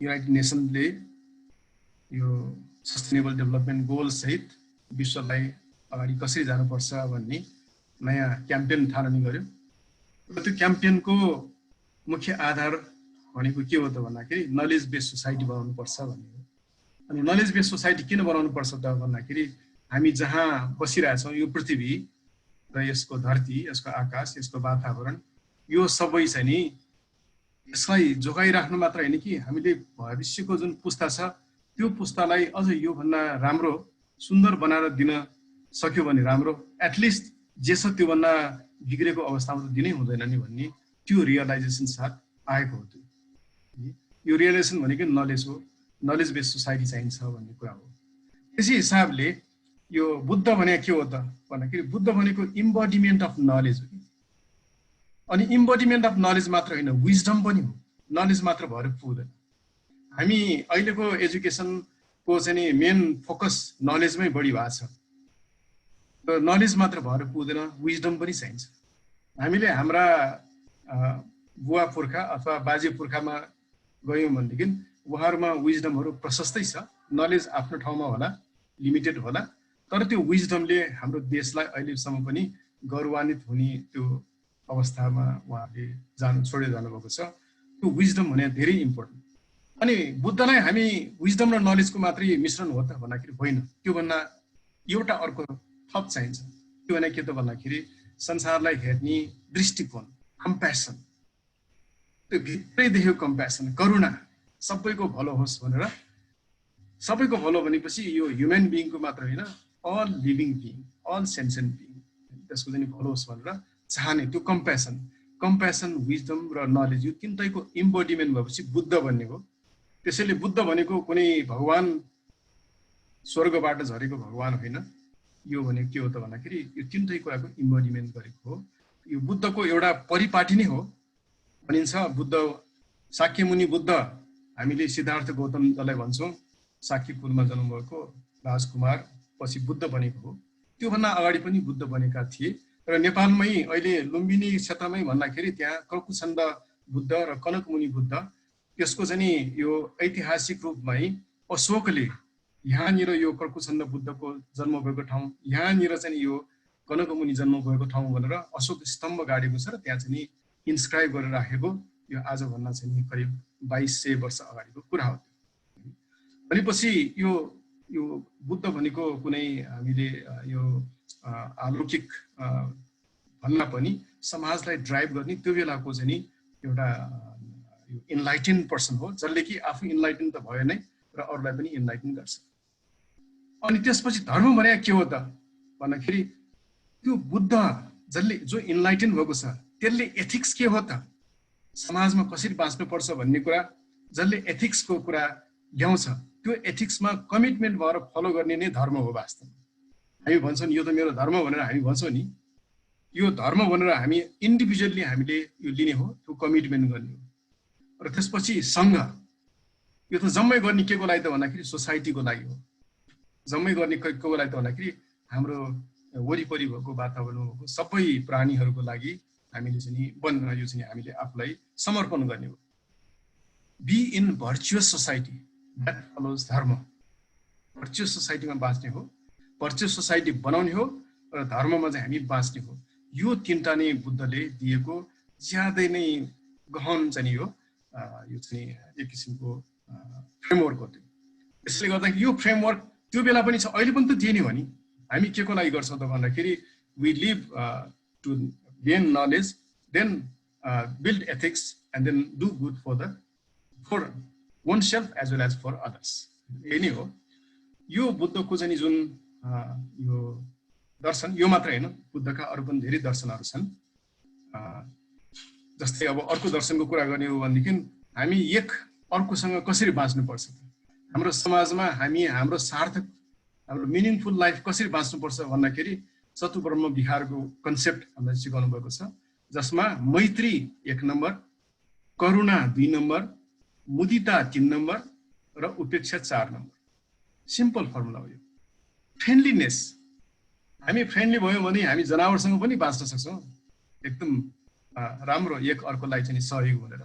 मैत्री धेरै, त्यसैले हाम्रो विचारमै, हाम्रो सोचाइमा, हाम्रो गराइमा सबैमा मैत्रीपूर्ण हुनुपर्छ भन्ने एउटा कुरा। अनि करुणा, हामी मैत्री कुनै यो लेनदेनको कुरा मात्रै नभइकन कल्याण होस् भनेर करुणापूर्ण दृष्टिकोण साथ यो बाँच्ने दोस्रो कुरा हो। त्यसपछि मुदिता, हामी आफै प्रसन्न हुँदैनौँ भनेदेखि अरूलाई कसरी प्रसन्न गराउन सक्छौँ र। राम्रो चाहिँ उसबाट राम्रै निस्किन्छ, नराम्रोबाट नराम्रै निस्किन्छ। त्यही कारणले गर्दाखेरि हामी पहिला आफै इन्डिभिजुअली हामी चाहिँ मुदिता भनेको एकदम आफै चेयरफुल भएर आफ्नो जीवनदेखि आफू चाहिँ सुखी भएर चाहिँ भएको अनुभूति गरेर बाँच्नुपर्छ भन्ने यो तेस्रो हो। र त्यसपछि उपेक्षा, हामी बाँच्दै गर्दाखेरि अब हाम्रो इन्टरेक्सनमा कहिले हामी गेन गर्छौँ, कहिले हामी लुज गर्छौँ, कहिले के भइरहन्छ, कटककुटुक भइरहन्छ। अनि अब यस्तो भएकोबाट हामी विचलित हुनु हुँदैन। जे भयो त्यो भएको चिजलाई हामीले त्याग गर्न सक्नुपर्छ, दान गर्न सक्नुपर्छ, त्याग गर्नुपर्छ। यस्तो कुरा सिकाउनु हो कि भगवान् बुद्धको दर्शन भने यस्तो हो। अब यो दर्शन यति यो दर्शनबाट प्रभावित भएर यो बुद्धकालीन समयमा त हाम्रो यो पुरै भारतवर्ष, नेपाल, यो तिब्बत, चीन, यो सबै एरियामा त यो फैल्यो। त्यसपछिको समयमा यो त इन्डोनेसिया पनि पुग्यो, जापान पनि पुग्यो, चाइना पुग्यो, कोरिया पुग्यो, सेन्ट्रल एसिया पुग्यो, यता चाहिँ हाम्रो मिडल इस्ट, युरोपसम्म पनि पुगेको छ होइन। राजा कनिष्क भने चाहिँ ग्रिकको चाहिँ इम्परर हो, जो यहाँसम्म पुगेको थियो। यसबाट संसारभर चाहिँ यो बुद्धले सिकाएको दर्शन जुन छ त्यो चाहिँ सारा संसार फैल्यो। र त्यो संसारलाई चाहिँ अहिले राम्रो आर्कियोलोजिकल रेमिनेन्टहरूले के देखायो त भन्दाखेरि त्यो बेला त कति सुन्दरसँग बाँचेको रहेछ त मान्छेहरू, उनीहरूको जीवन कति रमाइलोसँग बाँचेको छ त भन्ने कुरा त्यो आभास हामीलाई दिन्छ। र त्यो आभास मात्रै दिए होइन कि हामी नेपालीहरू अहिले पनि त्यसरी बाँचिरहेछौँ। तपाईँ हाम्रो हिमालयमा मान्छेहरू, यो हाम्रो हिमालय पहाडी क्षेत्रमा यति धेरै संसारभरबाट टुरिस्टहरू आउँछन्। हामी चाहिँ यो टप 10 मा धेरै माथि छौँ। टप 10 मा नम्बर 1 त होइन, तर 1 को नजिक छौँ हामी। किन आकर्षण, केले आकर्षण गर्यो त भन्दाखेरि त्यो आकर्षणको नम्बर 1 त हाम्रो हिमाली क्षेत्र नै हो। र अर्को दोस्रो चाहिँ लुम्बिनी हो है। अब यो चाहिँ किन गर्यो त भन्दाखेरि हिमाली क्षेत्र जहाँ चाहिँ यो बुद्ध दर्शन, बुद्ध संस्कृति, बुद्ध परिपाटी लाइभली छ क्या, त्यसमा लिभिङ छ, त्यहाँ मोनेस्ट्रीहरू छन्, त्यहाँ मान्छेहरू त्यो संस्कृतिमा बाँचिरहेछ। अघि भनेको जुन यो चाहिँ बुद्ध धर्म सङ्घको जुन कन्सेप्ट छ होइन, मैत्री, करुणा, मुदिता र उपेक्षाको जुन कन्सेप्ट छ, त्यो कन्सेप्टमा त्यो हिमाली क्षेत्रमा हाम्रो अरू चाहिँ पाश्चात्य भ्यालुको सिस्टमबाट हेर्दाखेरि त्यहाँ के छ र त्यहाँको भन्ने ठाउँमा सुखीपूर्वक कल्चरली रिच किसिमले बाँचेको छ। काठमाडौँ उपत्यका छ जहाँ अझ पनि हाम्रो के पाउँछौँ, यो लाइभली, त्यो त्यसमा बाँचिरहेको अझ पनि हामी पाउँछौँ। अब तुरुन्तै यो गुणा धर्म सुरु हुन्छ, हरेक बिहान चाहिँ त्यहाँ ड्रम बाजा बजाएर त्यो स्वयम्भूमा जाने, हरेक यो बिहारमा त्यहाँ पाठ गर्ने, त्यो दिनै चल्छ। यस्तो किसिमले यो चाहिँ बाँच्ने यो जीवन दिएको चाहिँ यो चाहिँ दर्शन छ यो। यो लुम्बिनीमा मान्छेहरू आउँदाखेरि कतिपय देशका मान्छेहरू ताइवानबाट आउने, चाइनाबाट आउने, मलेसियाबाट आउने, सिङ्गापुरबाट आउने, कोरियाबाट आउने, भियतनामबाट आउने, श्रीलङ्काबाट आउने मैले देखाएको छु। उहाँहरू त्यो माया देवीको त्यो मन्दिरमा पुगेपछि आँखाबाट आँसु झार्दो रहेछ। त्यहाँको पात एउटा चाहिँ नि त्यहाँ पात नटिप भनेर भन्नु रहेछ, यसो खुसुकको पात टिपेर मुखमा हालिहाल्ने रहेछ। त्यहाँको माटो पनि एक टुक्रा भए पनि लिइहाल्ने रहेछ। यस्तो किसिमको भ्यालु भएको चाहिँ नि यो हाम्रो लुम्बिनी क्षेत्र छ। र लुम्बिनीको यसको विशालता हाम्रो यता मायादेवी यो चाहिँ हाम्रो के यो देवदह बुद्धको मावलीदेखि लिएर यता कपिल वस्तुसम्मको विशाल क्षेत्र छ। त्यो क्षेत्रमा उत्खनन गर्दाखेरि त त्यहाँ पत्र चाहिँ हाम्रो सिभिलाइजेसनहरू छन्। बुद्धकालीन भन्दा अगाडिको समय, बुद्धकालीन समय, त्यसपछि मौर्यकालीन समय, सुङकालीन समय, गुप्तकालीन समय इत्यादि। यसरी त्यो उत्खननमा चाहिँ एकदम बाहिर निस्किएको छ। यो जम्मै हाम्रो नेपालको लागि अपर्च्युनिटी हो र यसलाई चाहिँ हामीले संसारभरि नै नेपाललाई चाहिँ अझ यसलाई राम्रोसँग टाइअप गरेर यसलाई नेपाललाई अझ बुझ्ने, बाहिरबाट सुपरफिसियली मात्र होइन कि नेपाललाई अझ गहनसँग बुझ्ने बनाउन पायौँ भनेदेखि हाम्रो नेपालको लागि आर्थिक रूपले, सामाजिक रूपले र हुनसक्छ यो संसारलाई नयाँ ढङ्गबाट फेरि लिएर जानको लागि यहाँबाट बाटो खुल्छ। त्यो खुल्छ भन्ने कुरा मलाई कहाँबाट पनि लाग्छ त भन्दाखेरि अहिले यो कोरोना भाइरसबाट आक्रान्त हुनुभन्दा केही समयसम्म अगाडिको कुरा गर्दाखेरि मान्छेहरूको कल्पना र यथार्थताको त्यो जुन बााउन्ड्री छ त्यो बााउन्ड्री क्षीण भएर गएर आएको थियो होइन। हुन त म फिजिक्सको टिचर थिएँ पहिला है, त्यसपछि म हायर एजुकेसनमा लागेँ। म आफैलाई पनि एकदम आश्चर्य लाग्छ कि एउटा मेटेरियटको ढुङ्गामा यहाँबाट यान पठाएर त्यहाँ चाहिँ अवतरण गराएर त्यहाँको चाहिँ स्याम्पल लिएर फर्काएर ल्याउन सक्ने त्यो क्षमतामा पुगिसकेको मान्छे अनइमेजिनेबल। आज हामी यसरी बसेर कुरा गरिरहेका छौँ, अनइमेजिनेबल। आजभन्दा 30 वर्ष अगाडि मात्रै लिँदाखेरि पनि it was very, very difficult to really perceive where we are, whether we will be reaching this point. तर यो यहाँ हामी पुगिसक्यौँ भनेपछि मान्छेहरूको लागि त एक किसिमको कस्तो किसिमको चाहिँ भावना आइसकेको थियो त भन्दाखेरि we can do anything. We can be in Mars, we can be in Jupiter, we can be in another galaxy, whatever. हैन, त्यहाँको इमेजिनेसन पनि आइरहेकै थियो। इन्भिन्सिबल हाइटमा चाहिँ मान्छे भन्दा त अरू के छ र भन्ने कुरा, त्यस्तो किसिमको आवाज हामी सबैलाई चाहिँ त्यो भइरहेको होला। particularly those in developed countries, particularly those who are engaged in research, particularly those who are engaged in project work, उहाँले त्यो फिल गरिरहेको होला। तर all of a sudden यो कोरोना भाइरसले आइसकेपछि we are forced to think, what is our destiny? Are we really going down to nothingness? सिद्धिन लागेको त होइन भन्ने कुरा चाहिँ आशंका गर्नुपर्ने अवस्थामा ल्याइदियो। अनि यो ल्याइदिएपछि त एउटा गहन अहिले प्रश्न उठ्यो। त्यो प्रश्न के हो त भन्दाखेरि what is the meaning of life? के हो त मिनिङ? हामी एज ए ह्युमन बिइङ हाम्रो पूर्णता, हामीले ह्युमन बिइङको चाहिँ फुल पोटेन्सियलमा हामी बाँच्यौँ भन्ने त्यसको एन्सर खोइ त के हो त यो भन्ने त्यो प्रश्न गर्नुपर्ने अवस्थामा आयो। मलाई जहाँसम्म यो प्रश्नको उत्तर बुद्धको दर्शनहरूमा छ, पढ्न थालेको छु र देयर आर द्याट अपर्च्युनिटी। अब यो अपर्च्युनिटीलाई हामीले how to unfold and bring to the knowledge of everybody. Knowledge मात्र होइन, फेरि बुद्धको चाहिँ बुद्ध मात्रै होइन, हाम्रो पूर्वीय दर्शनमा शिक्षा भनेको के हो त भन्दाखेरि शिक्षा भनेको इन्फर्मेसन मात्र होइन। हाम्रो शिक्षाको पद्धति नै फरक छ है, हाम्रो शिक्षाको पद्धति नै फरक छ। यो पद्धति बरु वेस्टर्न युनिभर्सिटीहरूमा धेरै लिन थालेको छ। हाम्रो नेपालको युनिभर्सिटीहरूमा त्यसमा विकृत चाहिँ छ। हाम्रो नेपालको युनिभर्सिटीमा 3 घण्टाको जाँच दिनको लागि पढाइ गर्छन्, त्यो आफ्नो ठाउँमा छ। तर हाम्रो चाहिँ मौलिक जुन एजुकेसनको सिस्टम छ, त्यो गुरुकुलको जुन सिस्टम छ, त्यो बिहारको जुन सिस्टम छ, त्यो चाहिँ के हो त भन्दाखेरि एक्सपिरियन्सियल लर्निङ हो। त्यो not only learning, it is experiential learning.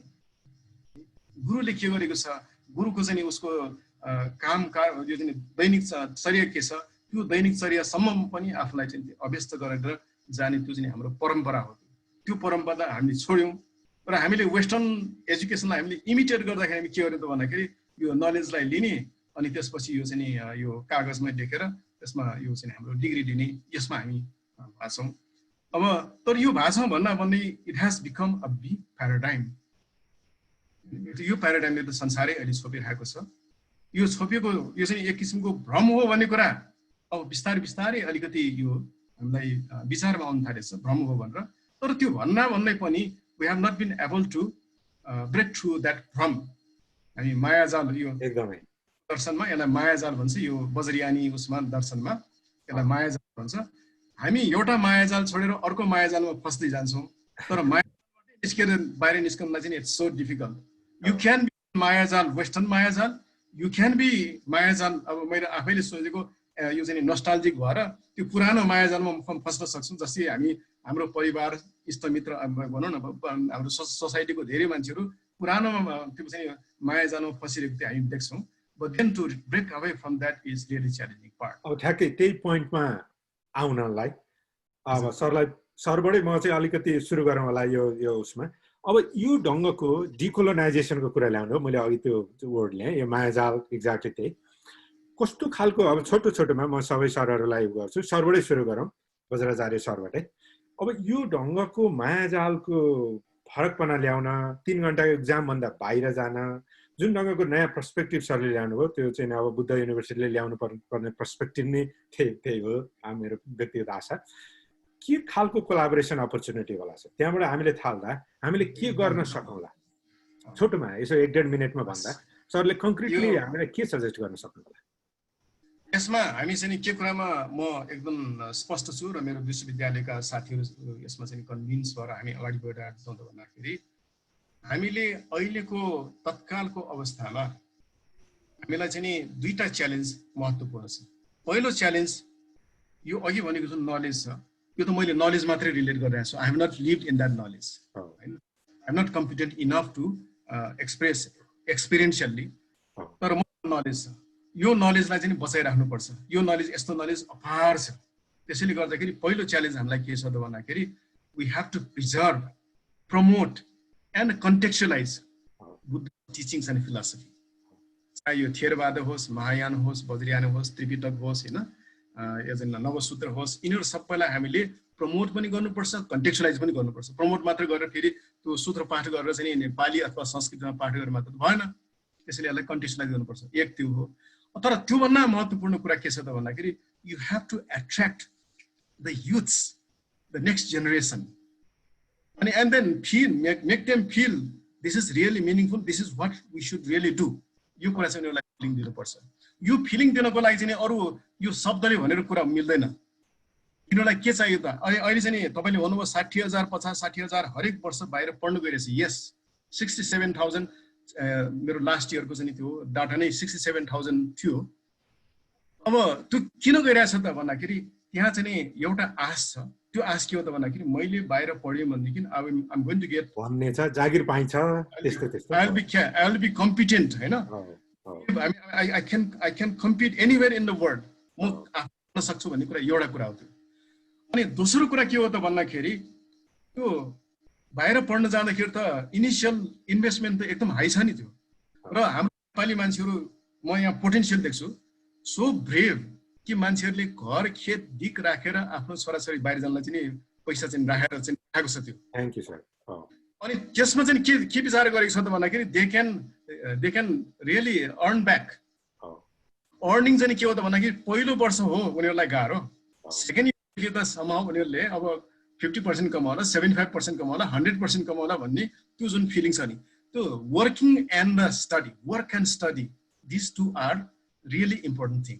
अब लुम्बिनी बौद्ध विश्वविद्यालयले हामीले यो दुईटालाई चाहिँ हामीले मेजर स्ट्राटेजिक रूपमा हामीले लगिरहेका छौँ। र हामीले अहिले कार्यक्रमहरू कस्तो चलाइरहेका छौँ त भन्दाखेरि जस्तै हामीले देवदहमा हामीले त्यहाँ हाम्रो 100 बिघा जमिन सामुदायिक वन हामीलाई मिलेको छ। त्यो 100 बिघा सामुदायिक वनलाई हामी के गर्दैछौँ त भन्दाखेरि वी आर रिइन्जिनियरिङ द्याट सामुदायिक वन to make it more economically viable. वनमा भएको सागको रुख हैन सिसौको रुख इत्यादि तिनीहरूलाई फलफुल हुन्छ कि अथवा भेजिटेबल हुन्छ के हुन्छ त्यो रिइन्जिनियर गर्ने एउटा पार्ट अनि त्यसपछि we want student to work there okay and as a worker नै and we hope that we will be able to remunerate them while they work and then they pay their tuition fee and all those things. That way we want to sustain. So the agroforestry program हामी त्यहाँ सोचिरहेको छ agroforestry है चाहिँ सुन्दर वन बन्छ त्यहाँ टुरिस्टहरु on ठाउँ बनाउँछौँ हामी त्यहाँ मेडिटेसन सेन्टर बनाउँछौँ इत्यादि त्यो एउटा प्रोग्राम हो अनि सेकेन्ड प्रोग्राम हामी के बनाउँदै छौँ त्यहाँ त भन्दाखेरि त्यो चाहिँ प्रोग्रामलाई हामीले त्यहाँको सोसाइटी जसले हामीलाई सामुदायिक वन दिए 100 बिघा यो it has we have to give them back somehow we have to connect we are thinking from the Buddhist perspective of sangha त्यो संघको जुन फिलोसफी छ त्यो फिलोसफीमा हामीले त्यहाँको समुदायसँग इन्टरेक्ट गरेर we want to connect them and then third is any we want to develop a nice environment suitable and really fit to be called Buddha's Mawali यस्तो किसिमको हामी बनाउँदैछौँ यो तीनटा प्रोग्राम हामी वी आर रनिङ सो यो चाहिँ हामीले तपाईले भन्नुभएको जुन छ नि so this is the type of program we are trying to go forward तर यसको लागि हामीलाई च्यालेन्ज के छ त भन्दाखेरि we have to break the traditional mindset many of the people in the policy making in my own university among the parents and also among the students यो America गएपछि चाहिँ के हुन्छ भने उनीहरूलाई चाहिँ त्यहाँ गएर फालेको भयो त्यो पानीमा त्यहाँ स्विम गर्न फालेको भयो त्यो दे हेभ टु स्विम तर नेपालमा त यस्तो होइन ए यहाँ काम पनि गर्नुपर्छ खोइ के पढाइ हुन्छ भनेर सोध्यो भनेदेखि ए जाँच भने खोइ 3 घण्टाको जाँच पनि नहुने रहेछ के हो भनेर भन्न थाल्यो भनेदेखि then that kind of program may fail तपाईँको मलाई चाहिँ के चाहिएको छ नलेज सिस्टमै आउनु पर्यो अब म भुषाल सरसँग गएँ यही विषयलाई लिएर अब त्रिभुवन विश्वविद्यालय जहाँ चाहिँ सयौं क्याम्पसहरू छन् हजारौं फ्याकल्टी लाखौं विद्यार्थी यो विशाल एउटा समुद्रमा अब यो ढङ्गको कोलाबोरेसन कसरी चाहिँ अलि मेटेरियलाइज गर्न सकिएला अथवा कसरी थिङ्क थ्रु गर्न सकिएला स्पेसिफिकली धेरैजना यहाँ सहभागीहरूले क्वेसन गर्नुभएको छ त्यसलाई म यसो प्याराफ्रेज गर्छु कस्तो ढङ्गको जस्तै व्यक्तिगत रूपमा हामी सबैले कोलाबोरेट गरेका छौँ हाम्रो आफ्ना त्यहाँ विद्यार्थीहरूसँग काम गर्छौँ त्यहाँको फ्याकल्टीहरूसँग काम गर्छौँ विभिन्न भइरहेछ तर संस्थागत रूपमा यसलाई कसरी संस्थागत रूपमा कोलाबोरेटिभ मोडमा पुर्याउन सकिएला के हामीले जोइन्ट क्लास पढाउन सक्छौँ अथवा के हामीले चाहिँ तपाईको पीएचडी स्टुडेन्टहरूलाई हामीले फर्मली चाहिँ सुपरभिजन गर्न सक्छौँ अथवा जोइन्ट रिसर्च प्रपोजलहरू गर्न सक्छौँ अथवा हामी पब्लिकेसनहरू गर्न सक्छौँ एउटा जोइन्ट जर्नल निकाल्न सक्छौँ के होलान् त्यस्ता पोसिबल एभिन्युजहरू के होलान् र दोस्रो यस्ता कोलाबोरेटिभ अपर्च्युनिटीहरूमा चाहिँ अलिकति मोर एकाडेमिक मोर ट्रान्सपारेन्ट कसरी बनाउन सकिएला जसले गर्दा इन्डिभिजुअली मेरो साथी चिना छ मैले त्यो हुनाले म त्यहाँ पुगेँ भन्नुभन्दा त्यहाँ चाहिँ एकदम ओपन प्लेटफर्महरू कसरी सिर्जना गर्न सकिएला टियुको तर्फबाट सरले यसो छोटोमा 1-2 मिनटमा यसो हाम्रा सबैलाई हुने गरी धन्यवाद सर धेरै कोलाबोरेटिभ रिसर्चहरू हामीसँग जोडिएका पनि छन् केही फ्याकल्टीहरू केही फ्याकल्टीहरू नेपाल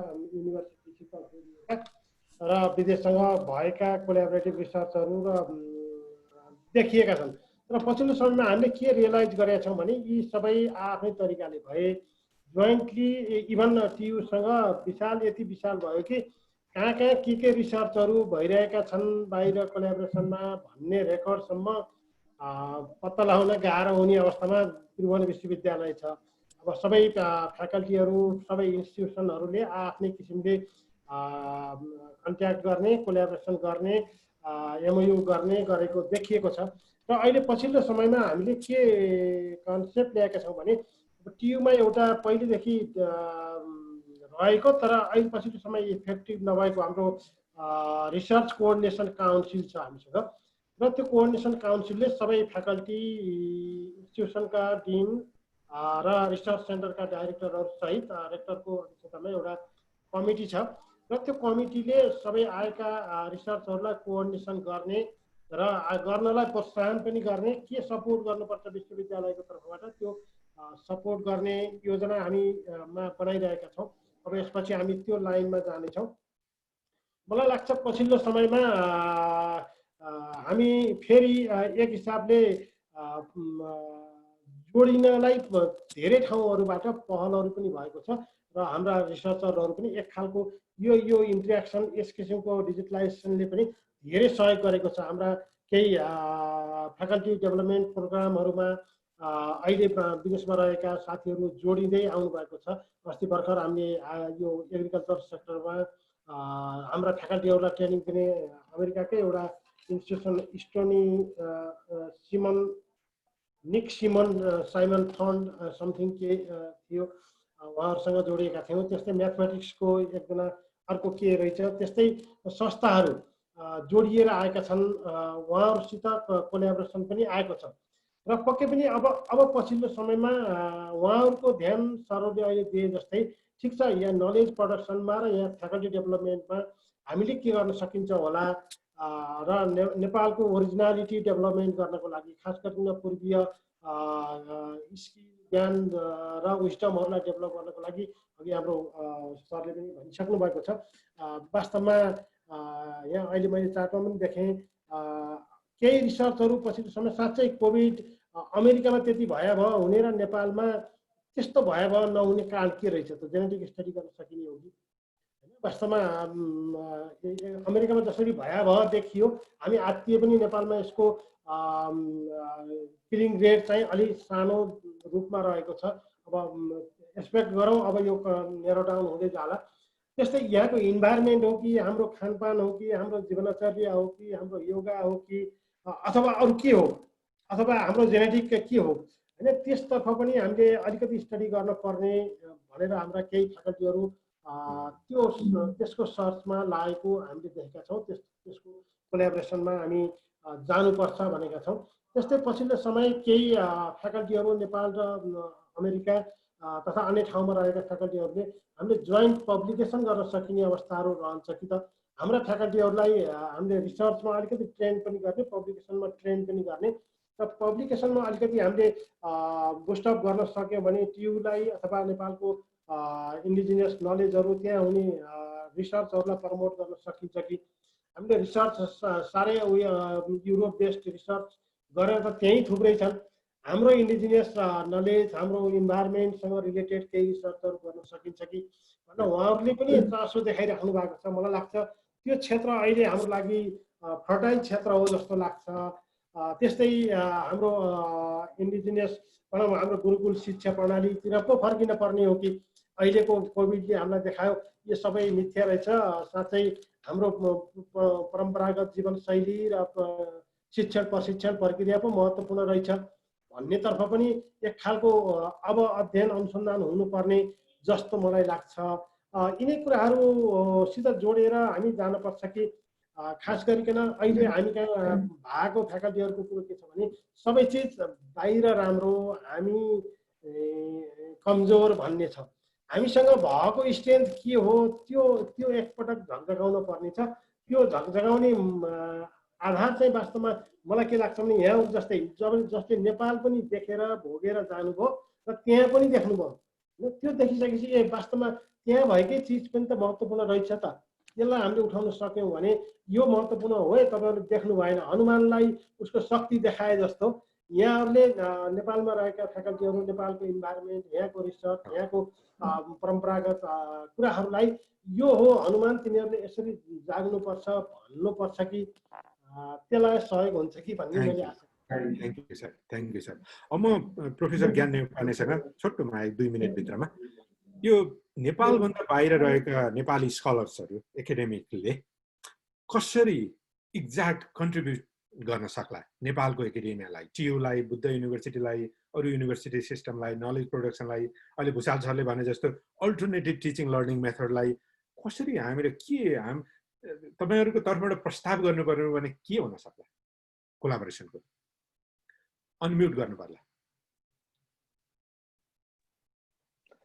यो चाहिँ बडा राम्रो क्वेसन सोध्नुभयो दिनेश। अब कस्तो भने हामी डायस्पोराको एउटा कमन अघि पनि भने मैले कमन डिजायर के छ भनेदेखि नेपालमा के गर्न सकिन्छ कि होइन। अब यत्रो नेपालमा पढियो, विदेशमा गएर पढियो, काम गर्दैछौँ, रिसर्च गर्दैछौँ, नेपालमा कहाँ कसरी कन्ट्रिब्युसन गर्न सकिन्छ भने सबैको ध्यान त्यसमै छ कि सबैको कमन। म जति साथीहरूसँग कुरा गर्छु सबैले नेपालको बारेमा रिसर्च कुरा गर्नुहुन्छ, नेपालको टिचिङको बारेमा कुरा गर्नुहुन्छ, तर के भने त्यो जाने एउटा स्ट्रक्चर चाहिँ हामीले पाउन पाएदेखि हामीलाई बडो सजिलो हुन्थ्यो नेपालमा काम गर्नलाई। जस्तै अब पर्सनल कन्ट्याक्ट भन्दा पनि यो त्यो तीनटा लेभलमा कोअर्डिनेसन चाहिन्छ जस्तो लाग्छ मलाई। कोलाबोरेसन एउटा चाहिँ फ्याकल्टी बिचको कोलाबोरेसन भयो होइन।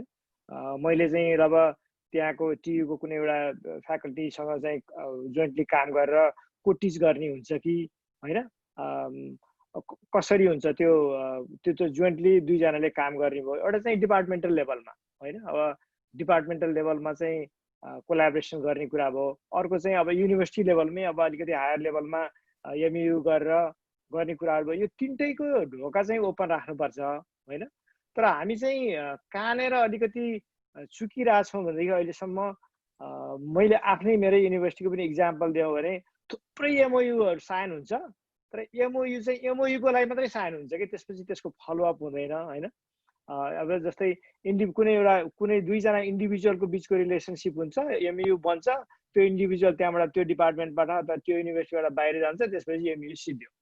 एकदम प्रोजेक्ट ओरिएन्टेड भयो क्या यो एमयुहरू।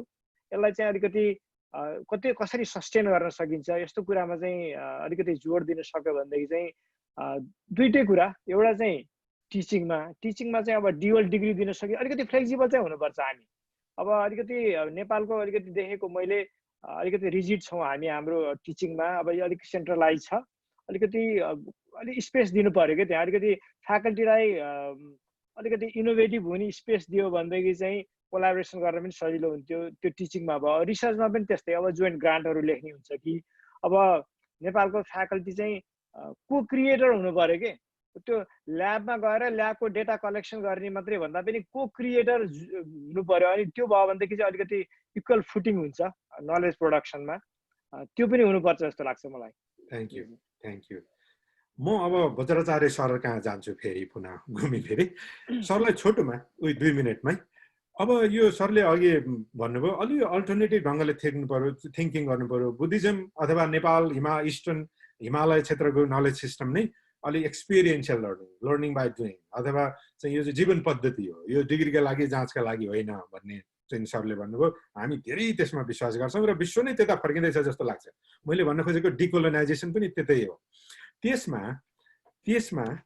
अब हामीहरू चाहिँ कस्तो भइदियो भने नेपालको यो विगत जब एजुकेसनले विकासे मोडल लियो तब नेपाली इन्टेलेक्चुअल्सहरू चाहिँ डेटा कलेक्टर भए, डेटा पोइन्ट जस्ता जम्मा गर्यो पठाइदियो, अनि अर्काले थ्योराइज गरिदिन्छ, त्यसको तल पुसारको एउटा अथर भइदियो, अनि त्यतिलाई नै एक खालको भनौँ न हामी चाहिँ पूर्ण रूपमा पराधीन भयौँ, एक ढङ्गको भनौँ न, पूर्णै भनौँ न, एक ढङ्गले अब तहस नहस भयौँ। यो अवस्थामा सरले प्रस्तुत गर्नुभएको अल्टरनेटिभमा यो ग्लोबल्ली रहेको नेपाली एकाडेमिक्सले कसरी कोलाबोरेट गर्न सक्ला? सरहरूको एक्ज्याक्ट एक्सपेक्टेसन यस्तामा यो काम चाहिँ हामीलाई चाहिएको छ, यो भइदियो हुन्थ्यो भन्ने त्यस्तो केही हुन सक्ला? सरले छोटोमा के भन्न सक्नु होला बज्राचार्य सरले? त्यो अनम्युट गर्नुपर्ने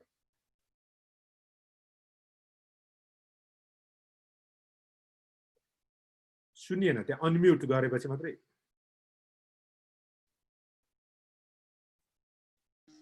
हजुर आयो। Thank you. यता मैले यो हाम्रो साथीहरूको अरू क्वेसनहरू पनि मैले देखिरहेको छु। तपाईँको त्यो क्वेसनलाई नै एन्सर गर्दाखेरि सायद त्यो पनि जान्छ कि यो नेपालमा अहिलेसम्म हाम्रो एजुकेसनको पुरानो हाम्रो सिस्टमबाट उपज भएका एजुकेसनहरूको केही एक्जाम्पल भनौँ। त्यो एक्जाम्पलमा अब हाम्रो लक्ष्मीप्रसाद देवकोटाले कति पढेका थिए त्यो आफ्नो ठाउँमा होला, डिग्रीको ठाउँमा, तर उसको चाहिँ हाइट आफ्नो ठाउँमा छ है। त्यस्तै चाहिँ एउटा अर्को चाहिँ यो धनबज्र, तपाईँले नाम सुन्नुभयो होला, इतिहासकार हो। अहिले धनबज्र वज्राचार्यको जुन खोज छ त्यो खोजको आधारमा धेरै पिएचडीहरू बन्यो, अझ धेरै पिएचडीहरू बन्छ त्यो। र नेपालको हरेक एजुकेसनको चाहिँ रेफरेन्स लिनु पर्यो भने उहाँ कहीँ जान्छ, तर उहाँको के छ भने ब्याचलर्स छैन है, ब्याचलर्स लेभल पनि छैन। तर उहाँ चाहिँ कुन सिस्टमबाट आउनु भन्दाखेरि गुरुकुल सिस्टमबाट आउनु। गुरुकुल सिस्टम, उहाँको गुरु नयराज पन्तजी हुनुहुन्थ्यो। अब त्यो त बनाएको थियो नि त्यस्तो, तर अल सडन हाम्रो यो जुन पाश्चात्य सिस्टम हामीले अङ्गीकार गऱ्यौँ, उहाँ त के भयो त भन्दाखेरि ब्याचलर्स पनि नभएको, उहाँले चाहिँ नि लेक्चरर पाउनलाई पनि धेरै सङ्घर्ष गर्नु पर्यो के त्यो सिनासमा काम गरेर उहाँले रिडरसम्म पाउनलाई त धेरै नै ठुलो अलमोस्ट असम्भव जस्तो भएको थियो प्रोफेसर त बन्नै नै भएन अब यो चाहिँ नि के हो त भन्दाखेरि त्यो कोलोनाइज माइन्डको तपाईँको वर्ड नै मैले फेरि लिएँ यो चाहिँ हाम्रो सोच कोलोनाइज माइन्डको सोच प्लस अब त्यो इन्डिभिजुअल यो पोलिटिक्स इत्यादि इत्यादिको कारणले गर्दाखेरि यो भयो हामीले त्यसलाई चिर्नु छ कि यो चिर्नको लागि चाहिँ नि कहाँबाट सकिन्छ त भन्दाखेरि यो बाहिरबाट सकिन्छ जस्तै तपाईँहरू चाहिँ यहाँ बाहिर डायस्पोरा भएर बस्नु भएको छ तपाईँहरूलाई के थाहा छ त भन्दाखेरि what knowledge is really valid, what experience is really valuable, यो कुरा चाहिँ नि यहाँको यो चाहिँ जुन यो सिस्टम छ यहाँको पोलिटिक्स सोसियल डाइनामिक्स छ यो डाइनामिक्स भन्दा बाहिर बसेर यसलाई भन्न सक्ने अवस्था छ यसलाई रेफरेन्स बनाउन सक्यौँ भनेदेखि then will have a very good opportunity एक त्यो है अनि दोस्रो कुरा अब यो रेफरेन्स बनाउनको लागि हाम्रो एक किसिमको चाहिँ इन्टरेक्टिभ ऊ पनि चाहियो फ्रेमवर्कहरू पनि चाहियो इन्टरेक्टिभ फ्रेमवर्कको लागि तपाईँ एउटा युनिभर्सिटीमा हुनुहुन्छ म एउटा युनिभर्सिटीमा छु so this two universities can be two different framework where we can connect होइन र त्यसलाई चाहिँ हामीले भ्यालिडेट गर्ने अब जस्तै फर इक्जाम्पल अहिले भनौँ न अहिले तत्कालको चाहिँ नि नेपालको सन्दर्भमा यो एउटा अपर्च्युनिटी आएको भनेको सबैलाई अनलाइनमा जानुको लागि अपर्च्युनिटी आयो नभएदेखि त्यहाँ हेजिटेसन हुन्थ्यो कि त्यो त्यहाँ चाहिँ नि रिग्रेसिभ फोर्सेसहरूले यसलाई जान नदिनुको लागि धेरै नै त्यहाँ रोलहरू खेल्थ्यो होला तर यो अपर्च्युनिटी के भने जानै पर्ने बनाइदियो इभन हाम्रो लुम्बिनी बौद्ध विश्वविद्यालय पनि we have become fully online है अहिले सबै कोर्सहरू गइरहेछ अब यो अनलाइन गइरहेकोलाई चाहिँ अहिलेको अवस्था केमा आयो त भन्दाखेरि एक्जामिनेसन के गर्ने त हामीले एक्जामिनेसन चाहिँ यो 3 घण्टाको examination controller of examination system external examination strict examination इत्यादि इत्यादिको जुन चाहिँ हाम्रो हौवा छ त्यो हौवामा हामी जकडिएका छौँ यसबाट चाहिँ नि फुत्किएर बाहिर निस्कन हामी सकिरहेका छैनौँ अब यो हामीले मेरो पनि अब मैले पिएचडी अल्बर्टा युनिभर्सिटीबाट गरे हो so I know what it takes to get successful in that country and how examination runs there तर यो एक्सपिरियन्सलाई चाहिँ नि हाम्रो माहौलमा त्यसलाई चाहिँ ट्रान्सलेट गर्नको लागि इट्स अ रियली च्यालेन्जिङ अब यो च्यालेन्जलाई चाहिँ हामीले गर्न चाहिँ यसलाई भनौँ न यसलाई सम्झाउनको लागि हाम्रो कोल्याबोरेसन चाहिँ एकदम राम्रो हुन्छ अर्को चाहिँ हाम्रो पोटेन्सियल युथहरू छन् जो युथहरू चाहिँ हाम्रो सिस्टममा अपर्च्युनिटी नपाइरहेका छन् उनीहरू बाहिर जाने बित्तिकै अपर्च्युनिटी पाएको छन् तपाईँले you have correctly pointed out कि हाम्रो नेपालीहरू जति पनि बाहिर गएर यो चाहिँ एजुकेसनमा लागेका छन् दे आर अल सक्सेसफुल त्यो सक्सेस हुने पोटेन्सियालिटी छ उनीहरूलाई अपर्च्युनिटी चाहिएको छ अब त्यो अपर्च्युनिटी फ्रम विथिन यो नाउमा बसेर नाउलाई धकेल्ने जस्तै it will not work they need pull यसको लागि के छ भने हाम्रो यो तपाईँहरू जुन भनौँ विभिन्न ठाउँमा यो अमेरिका मात्रै होइन विश्वभरि छरेर बसेका जुन हाम्रो एकाडेमिया छ it's going to be very valuable for us त्यो कोलाबोरेसन त्यो वर्किङ टुगेदर र चाहिँ त्यो रिकग्निसन ल कसैले राम्रो काम गरेकोलाई come to my institution we will work together भनेर त्यसरी तान्ने बित्तिकै त्यो हौसला नै अर्कै हुन्छ त्यो माहौल नै अर्कै हुन्छ त्यसैले चाहिँ यो जम्मै परिवर्तन गर्नलाई इट्स अ पोसिबल र माइन्ड यु चाहिँ के छ त भन्दाखेरि बुद्ध स्पिरिचुअलिटी त छ तर he was also follower of scientist नै भनौँ एक किसिमको द्याट टाइमको त्यो समयको साइन्स नै फलो गर्ने हो ऱ्यासनल पर्सन उसलाई त त्यहाँ चाहिँ त्यति बेला चाहिँ एक किसिमले नास्तिक पनि भनिन्थ्यो होइन साइन्सलाई अनि मलाई चाहिँ अब मेरो ब्याकग्राउन्ड त मेरो फर्स्ट डिग्री त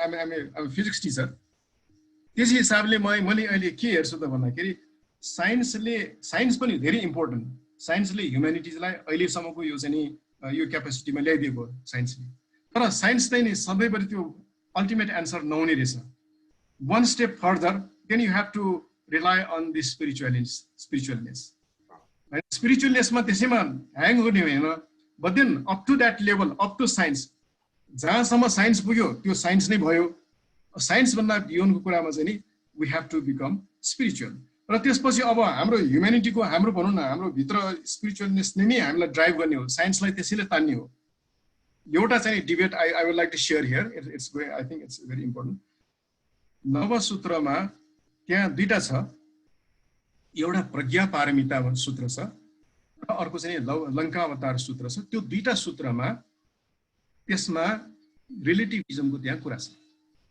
here रिलेटिभिजम that which Einstein built theory त्यो कुरा त्यहाँ छ है। तर त्यहाँ चाहिँ के छैन, म्याथ छैन, म्याथमेटिक्स छैन, तर त्यो कन्सेप्ट छ त्यहाँ। त्यो कन्सेप्टलाई चाहिँ नि मैले त्यो हाम्रो यो वेस्टर्न चाहिँ फ्रन्टमा मेरो एउटा चाहिँ हाम्रो इन्टरेक्सनमा मैले यो प्रस्तुत गरेको थिएँ कि यो रिलेटिभिजम वेस्टर्न माइन्डसेटमा यसलाई चाहिँ अगाडि लग्यो, त्यसबाट के बन्यो, एटमिक बम बन्यो, त्यसबाट यो चाहिँ न्युक्लियर इनर्जीहरू बन्यो। तर यो चाहिँ नि यो कुरा त नलेज त हाम्रो इस्टर्नमा पनि थियो नि। तपाईँले टिबेटको मोनेस्ट्री अथवा हिमालयको गुफामा बस्ने त्यो जो यो चाहिँ हाम्रो मुनिहरू छन्, ऋषिहरू छन्, they were ever of this. तिनीहरूले त लेखेकै हो नि यो किताब, तिनीहरूले त पढेकै हो नि। They were aware of this relativism, but then what they did for with the relativism knowledge, they built that society. त्यो सोसाइटी चाहिँ अहिलेसम्म पनि हामीले भ्याल्यु गर्छौँ। एकदम। अब thank you sir, thank you. म चाहिँ अब यो अलि 10 मिनट जति बाँकी छ हाम्रो समय, त्यसमा म सबै सरहरूलाई म 2 मिनटमा एउटा फाइनल ऱ्यापअप, फाइनल कमेन्टको रूपमा म गर्छु र यहाँ उठेका प्रश्नहरूलाई, तर समय चाहिँ सरहरूलाई 2 मिनट मात्रै भन्छु। म भुषाल सरबाट सुरु गर्छु। के क्वेसन आइरहेको छ सबै सहभागीहरूबाट भने यो एमयु गर्ने कोलाबोरेसन चाहिँ अलिक प्यासिभ मोडमा एउटा सानो प्रोजेक्टको रूपमा कसैले यसो आयो भने ल नि त गरौँ भन्ने रूपमा भयो, न कि एक्टिभ सर्ट गर्ने, त्यसलाई एउटा मिसनको रूपमा आइदिएन। त्यसमा के गर्नु पर्ला? अलिकति त्यतापट्टि जान जाओस्। अघि सरले ल्याउनु ब्रेन गेन इनिसिएटिभ भनेर गभर्मेन्ट इनिसिएटिभ हो, त्यसमा धेरैजनाहरू त्यो एकदम पोजिटिभ इनिसिएटिभ हो, तर त्यसलाई कङ्क्रिटाइज गर्ने र मेटेरियलाइज गर्ने त युनिभर्सिटिजहरूले नै हो, त्यो गभर्मेन्टले मात्रै गरेर हुँदैन। र ब्रेन गेन 2 ढङ्गले हुन्छ। एउटा बाहिर गएका मान्छेलाई नेपालमै ल्याएर, एउटा अर्को बाहिरका मान्छेहरूलाई नेपालको नलेज सिस्टममा मोबिलाइज गरेर। त्यो मान्छे त्यहीँ हुनुपर्छ भन्ने पनि छैन।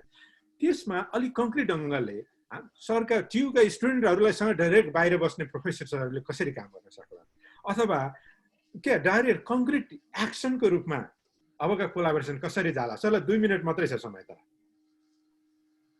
अनम्युट गरेर सरले अनम्युट गर्नुपर्ने हो।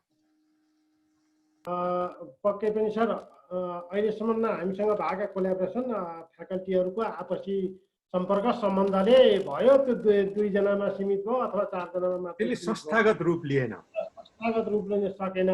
हामीले त्यसलाई रियलाइज गरेर अहिले हाम्रा हरेक कोलाबोरेसनहरू कि त फ्याकल्टी बोर्डबाटै इन्डोर्स हुनुपर्छ, हरेक इन्स्टिट्युसनको अथवा फ्याकल्टीको, र त्यसको जानकारी हाम्रो रिसर्च कोअर्डिनेसन काउन्सिल टियुमा एउटा सेन्टर डेभलप गर्ने कन्सेप्टमा छौँ हामी।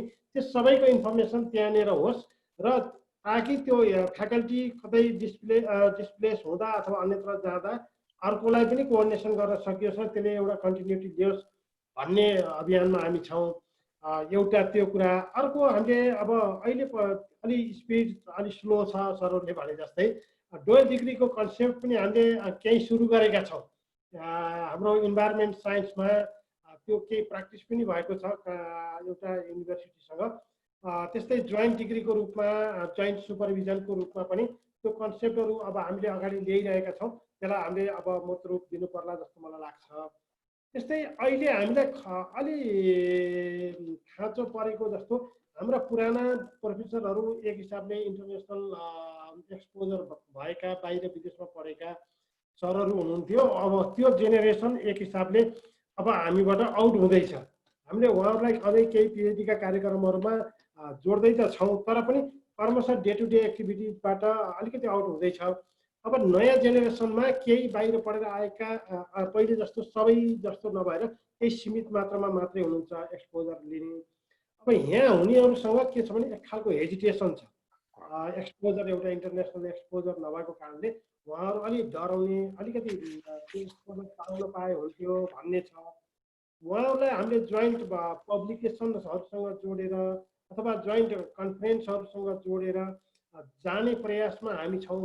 अब यो पब्लिकेसन खास गरिकन हामीले त्यसलाई अलिक प्रायोरिटाइज पनि गरेका छौँ। तपाईँको बढुवाको लागि अब यदि लेक्चररबाट रिडर अथवा प्रोफेसर जाने हो भने तपाईँको इन्टरनेसनल पब्लिकेसन आवश्यक छ है भनेर हामीले उहाँहरूलाई प्रमोट यताबाट त प्रेसर गरिरहेका छौँ। तर त्यो स्पेस अथवा त्यो ठाउँ जुटाइदिन हामीले सकिरहेका छैनौँ। अब यो फोरमको महत्त्वपूर्ण भूमिका त्यहाँनिर हुन्छ जस्तो मलाई लाग्छ। उहाँहरूलाई बुस्टअप गर्ने तपाईँहरूमा पनि केही छ है, केही गर्यो भने गर्न सकिन्छ। गर्ने तरिका यो हो, तपाईँहरूलाई एक्सेस हामीले दिन्छौँ। एकपटक उहाँ एक्सपोज हुनुभयो र तरिका सिक्नुभयो भने त फेरि त्यसले अरूलाई सँगसँगै तानेर जाने वातावरण बन्छ। अब त्यो सिराबाट पनि एउटा जोइन्ट रिसर्चका अब ट्रेनिङहरू पनि आवश्यक पर्छ भने त्यो दिशामा पनि जाउँ, ग्रासरुटबाटै जाओस्, तल्लो लेभलबाटै एउटा बिगिन गर्नुपर्छ कि हामी एउटा फ्याकल्टी पेडागोजिकल ट्रेनिङ, एउटा रिसर्चको पनि सँगसँगै ट्रेनिङ दिन सकियो भने त्यसले पब्लिकेसनको रूपमा लिएला र त्यसले एउटा कन्फिडेन्सियल रूपमा उहाँहरूमा डेभलप हुन्छ र त्यसले अब अलिकति दीर्घकालीन रूप लिन्छ। त्यसलाई पछाडि इन्स्टिट्युसनल सपोर्ट गर्ने मेकानिजम हामीले research coordination council, faculty board अथवा सब्जेक्ट विभागहरू मार्फत जोड्न सकिएला भन्ने जस्तो मलाई लाग्छ। यही नै हुन्छ होला सर, मलाई लाग्छ। कतिपय ठाउँमा जोइन्ट डिग्री पनि गर्ने कि भन्ने छ। अब त्यो खास गरिकन हिमालयन स्टडीहरूसँग रिलेटेड अथवा खास गरी नेपालमा हुने टिपिकल, अब हामीले अरू इकोनोमिक्समा गरौँला अथवा इङ्ग्लिसमा गरौँला भन्ने कुरा फरक हुनसक्छ। तर हाम्रो नेपालसँग टिपिकल टाइपका, जस्तै बुद्धिज्मसँग सरले भन्नुभयो त्यहाँ होला, अथवा टियुमा पनि बुद्धिज्म स्टडी छ त्यहाँ होला। त्यस्तै हिमालयसँग रिलेटेड अथवा माउन्टेनसँग रिलेटेड कुराहरू हुन सक्ला। हाम्रा हर्बलहरूसँग, हाम्रो इन्डिजिनियस नलेजहरूसँग जोडिएर, यी कुराहरूसँग जोडिएर थप रिसर्च कोल्याबोरेसनहरू पनि सँगै लान सक्यौँ भने हामीले एक्सपोजर गर्ने ठाउँ त्यहाँ हुन्छ जस्तो लाग्छ मलाई। Thank you.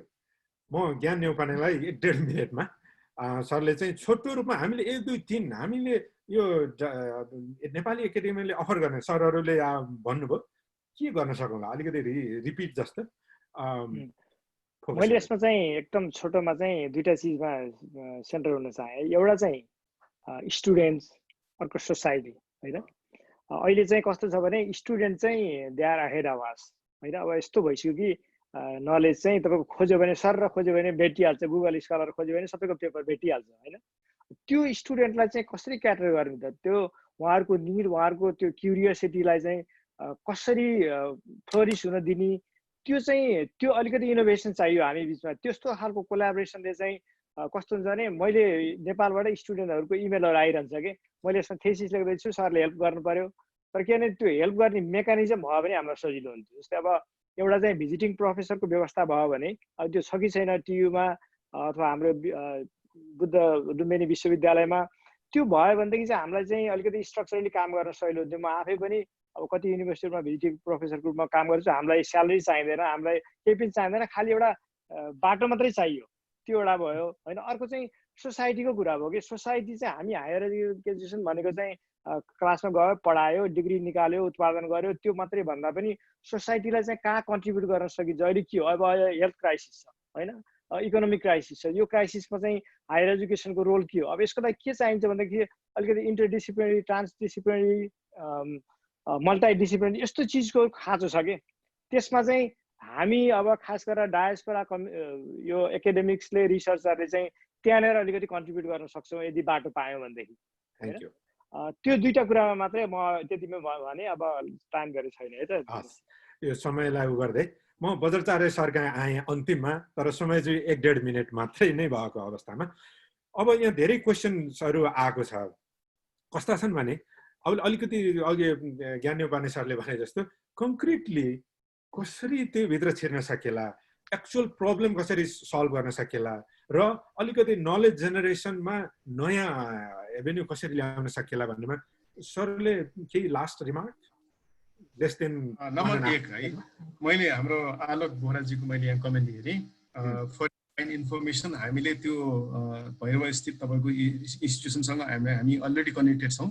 स्वातिजी हाम्रो यो सब्जेक्ट कमिटीको मेम्बर पनि हुनुहुन्छ। अनि दोस्रो चाहिँ म I would like to follow what हाम्रो ज्ञानुजीले जुन ल्याउनु भएको छ, ज्ञानजीले गर्नुभएको, हामी कहाँ चाहिँ यस we have percentage for visiting faculties, visiting professor or whatever the level we can equal that होइन। त्यसको लागि चाहिँ हामी वी आर मोस्ट वेलकम। हामीलाई एउटै लिमिटेसन भनेको फन्डिङ हो, किनकि अमेरिकाबाट आउने त्यहाँको 1 रुपियाँ र यहाँको 1 रुपियाँको जति फरक छ त्यही नै हो हाम्रो क्षमताको फरक। That's the only limitation. Otherwise हाम्रो यो सानो युनिभर्सिटी छ, अनि हाम्रो प्रोग्रामहरू एकदम इन्ट्रेस्टिङ प्रोग्रामहरू हामी लगिरहेछौँ है। फर योर काइन्ड इन्फर्मेसन हाम्रो उसमा हेर्नु होला, वेबसाइट हेर्नु होला। तर ननलेस जस्तै traditional medicine and health practice हाम्रो प्रोग्राममा हामी जाँदैछौँ। त्यो अलरेडी मैले अघि पनि यो कुरा गरेँ। यो सवारी पसम्म नि हाम्रो यो ब्याचलर्स लेभलको प्रोग्राम हाम्रो चलिरहेको छ, मास्टर्स लेभल पनि हामी चलाउँछौँ। And we want to connect that with अहिलेको एलोप्याथीसँग पनि होइन। त्यस्तो किसिमको हाम्रो यो अपर्च्युनिटीहरू हामी लिएर जाँदैछौँ। अनि अर्को चाहिँ हाम्रो कल्चरल टेन्जिबल इन्टेन्जिबल हेरिटेज, त्यसको चाहिँ युज कसरी, त्यसलाई चाहिँ हाम्रो सोसाइटीको इकोनोमिकसँग कसरी जोड्ने, that kind of program we are coming up. र त्यो प्रोग्राम हामी मोनास्ट्रीहरूसँग बिहारहरूसँग मिलेर यो प्रोग्रामहरू चलाउँदैछौँ। For your kind information. So Himalayan क्षेत्रमा होला, काठमाडौँ उपत्यकामा होला। अनि अर्को हामीले आर्कियोलोजी ठ्याक्कै यो चाहिँ हामीले यो तिलोरकोट कपिलवस्तु त्यहाँ चाहिँ अवस्थित गरेर हामीले आर्कियोलोजीको प्रोग्राम चलाउन थालेका छौँ। वी निड प्रोफेसर्स आर्कियोलोजिस्ट र हाम्रो कङ्क्रिट हाम्रो ठाउँ हुन्छ। यस्तो ठाउँमा चाहिँ वी क्यान कोलाबोरेट र हामीलाई चाहिँ चाहिए पनि छ। अनि त्यस्तै किसिमले हामीले प्रोजेक्ट करुणा भनेर हामीले चलाउन थालेका छौँ। प्रोजेक्ट करुणा, त्यो करुणा भन्ने प्रोजेक्ट मेरो यो चाहिँ ब्याकग्राउन्डमा मेरो त्यो लुम्बिनी बौद्ध विश्वविद्यालय है बाई द वे, त्यहाँ बिचमा स्टुप छ। अनि यतापट्टि यो हाम्रो क्लासरुमहरू यो छ, अनि यतापट्टि अफिसहरू पनि छ। त्यसको वरिपरि हाम्रो युनिभर्सिटीको वरिपरिको बस्ती हेऱ्यो भनेदेखि त्यो अझ पनि अब मेडिभल सोसाइटी जस्तै देखिन्छ कि त्यो। र तिनीहरूको बिचराको चाहिँ लाइफस्टाइलहरू, त्यहाँको चाहिँ भनौँ न यो इकोनोमी, सोसियो इकोनोमी ज्यादै च्यालेन्जिङ छ। We want to turn that. लुम्बिनीलाई चाहिँ हाइटमा ल्याउनुको लागि we have to change that society. त्यसको लागि हामीले प्रोजेक्ट करुणा भनेर हामी चलायौँ। But then we need a good anthropologist, good sociologist who can understand that critically. चाहिँ के छ भनेदेखि यो नयाँ चाहिँ इनोभेसन, त्यसको लागि चाहिँ हामीलाई प्रोफेसरहरू चाहिएको छ। हामी क्लाइन्टले काम गर्ने स्टुडेन्टहरू चाहिएको छ। जस्तै भनौँ हामीले लुम्बिनी बौद्ध विश्वविद्यालयले the first thing I did is to set aside some scholarship fund for those students who would like to do PhD on those areas. म अहिलेसम्म पाएको छैन है, तर अब तपाईँहरूको विद्यार्थी हुनसक्छ, they can come and study here. अनि हामीले चाहिँ जस्तै होस्टेल फेसिलिटी दिने अथवा उनीहरूको दिने फुडिङसम्म हामी केही गर्न सकौँला। अनि अब प्रोफेसरहरू मस्ट वेलकम है, मस्ट वेलकम।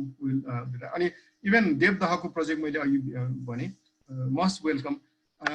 अनि म एउटा चाहिँ लास्ट पोइन्ट म के जोड्न चाहन्छु त भन्दाखेरि भगवान बुद्धको धम्मपदको पहिलो स्ट्यान्जामा के भन्नुहुन्छ त भन्दाखेरि मनोपुवङ्गमा धम्मा मनोसेत्ता मनोमया मनसाचे पदुत्थेन भासति वा करोति वा ततो दुःख मन्ति चक्कम वा भक्तो। मनबाटै सबै आउँछ अरे कि त्यो सबै कुरा मनबाट आउने हो। मन नराम्रो मन छ भनेदेखि त्यो नराम्रो मनको पछि पछि यो बैलगाडाको यो चाहिँ गोरुको पछि पछि चक्का आए जस्तै हुन्छ।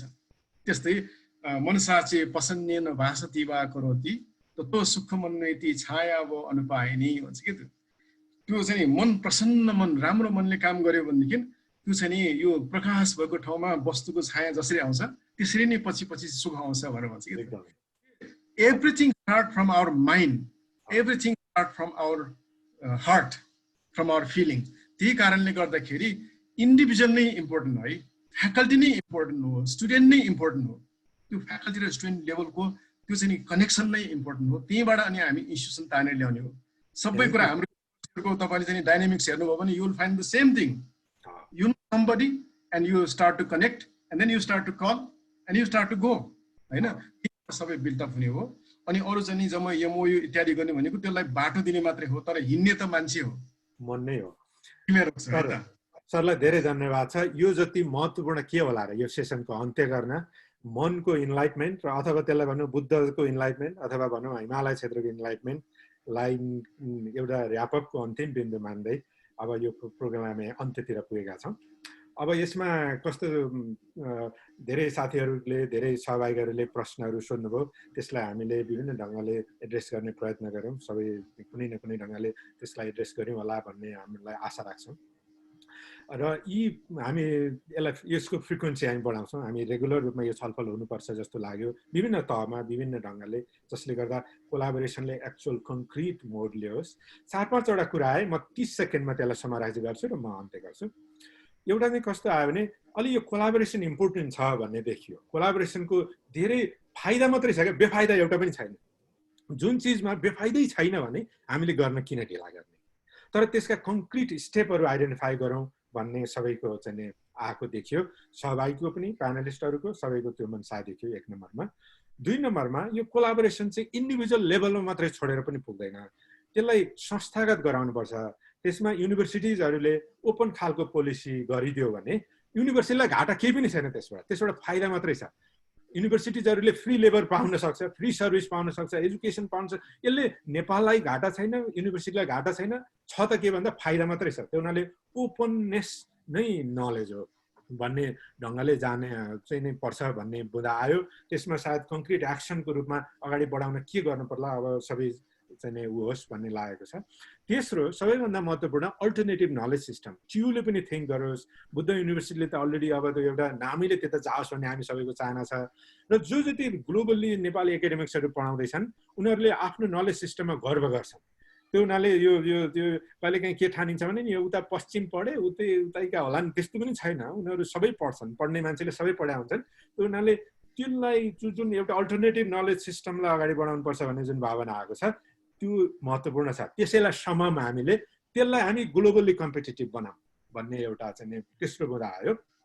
चौथो, अलि एक्सनहरू कङ्क्रिट बनाउन यस्ता यो छ नि फर्मलाइज गर्ने कुराहरूमा त्यो चाहिँ एउटा प्यासिभको रूपमा नराखौँ, यसलाई एक्टिभ प्लेटफर्ममा कन्भर्ट गरौँ।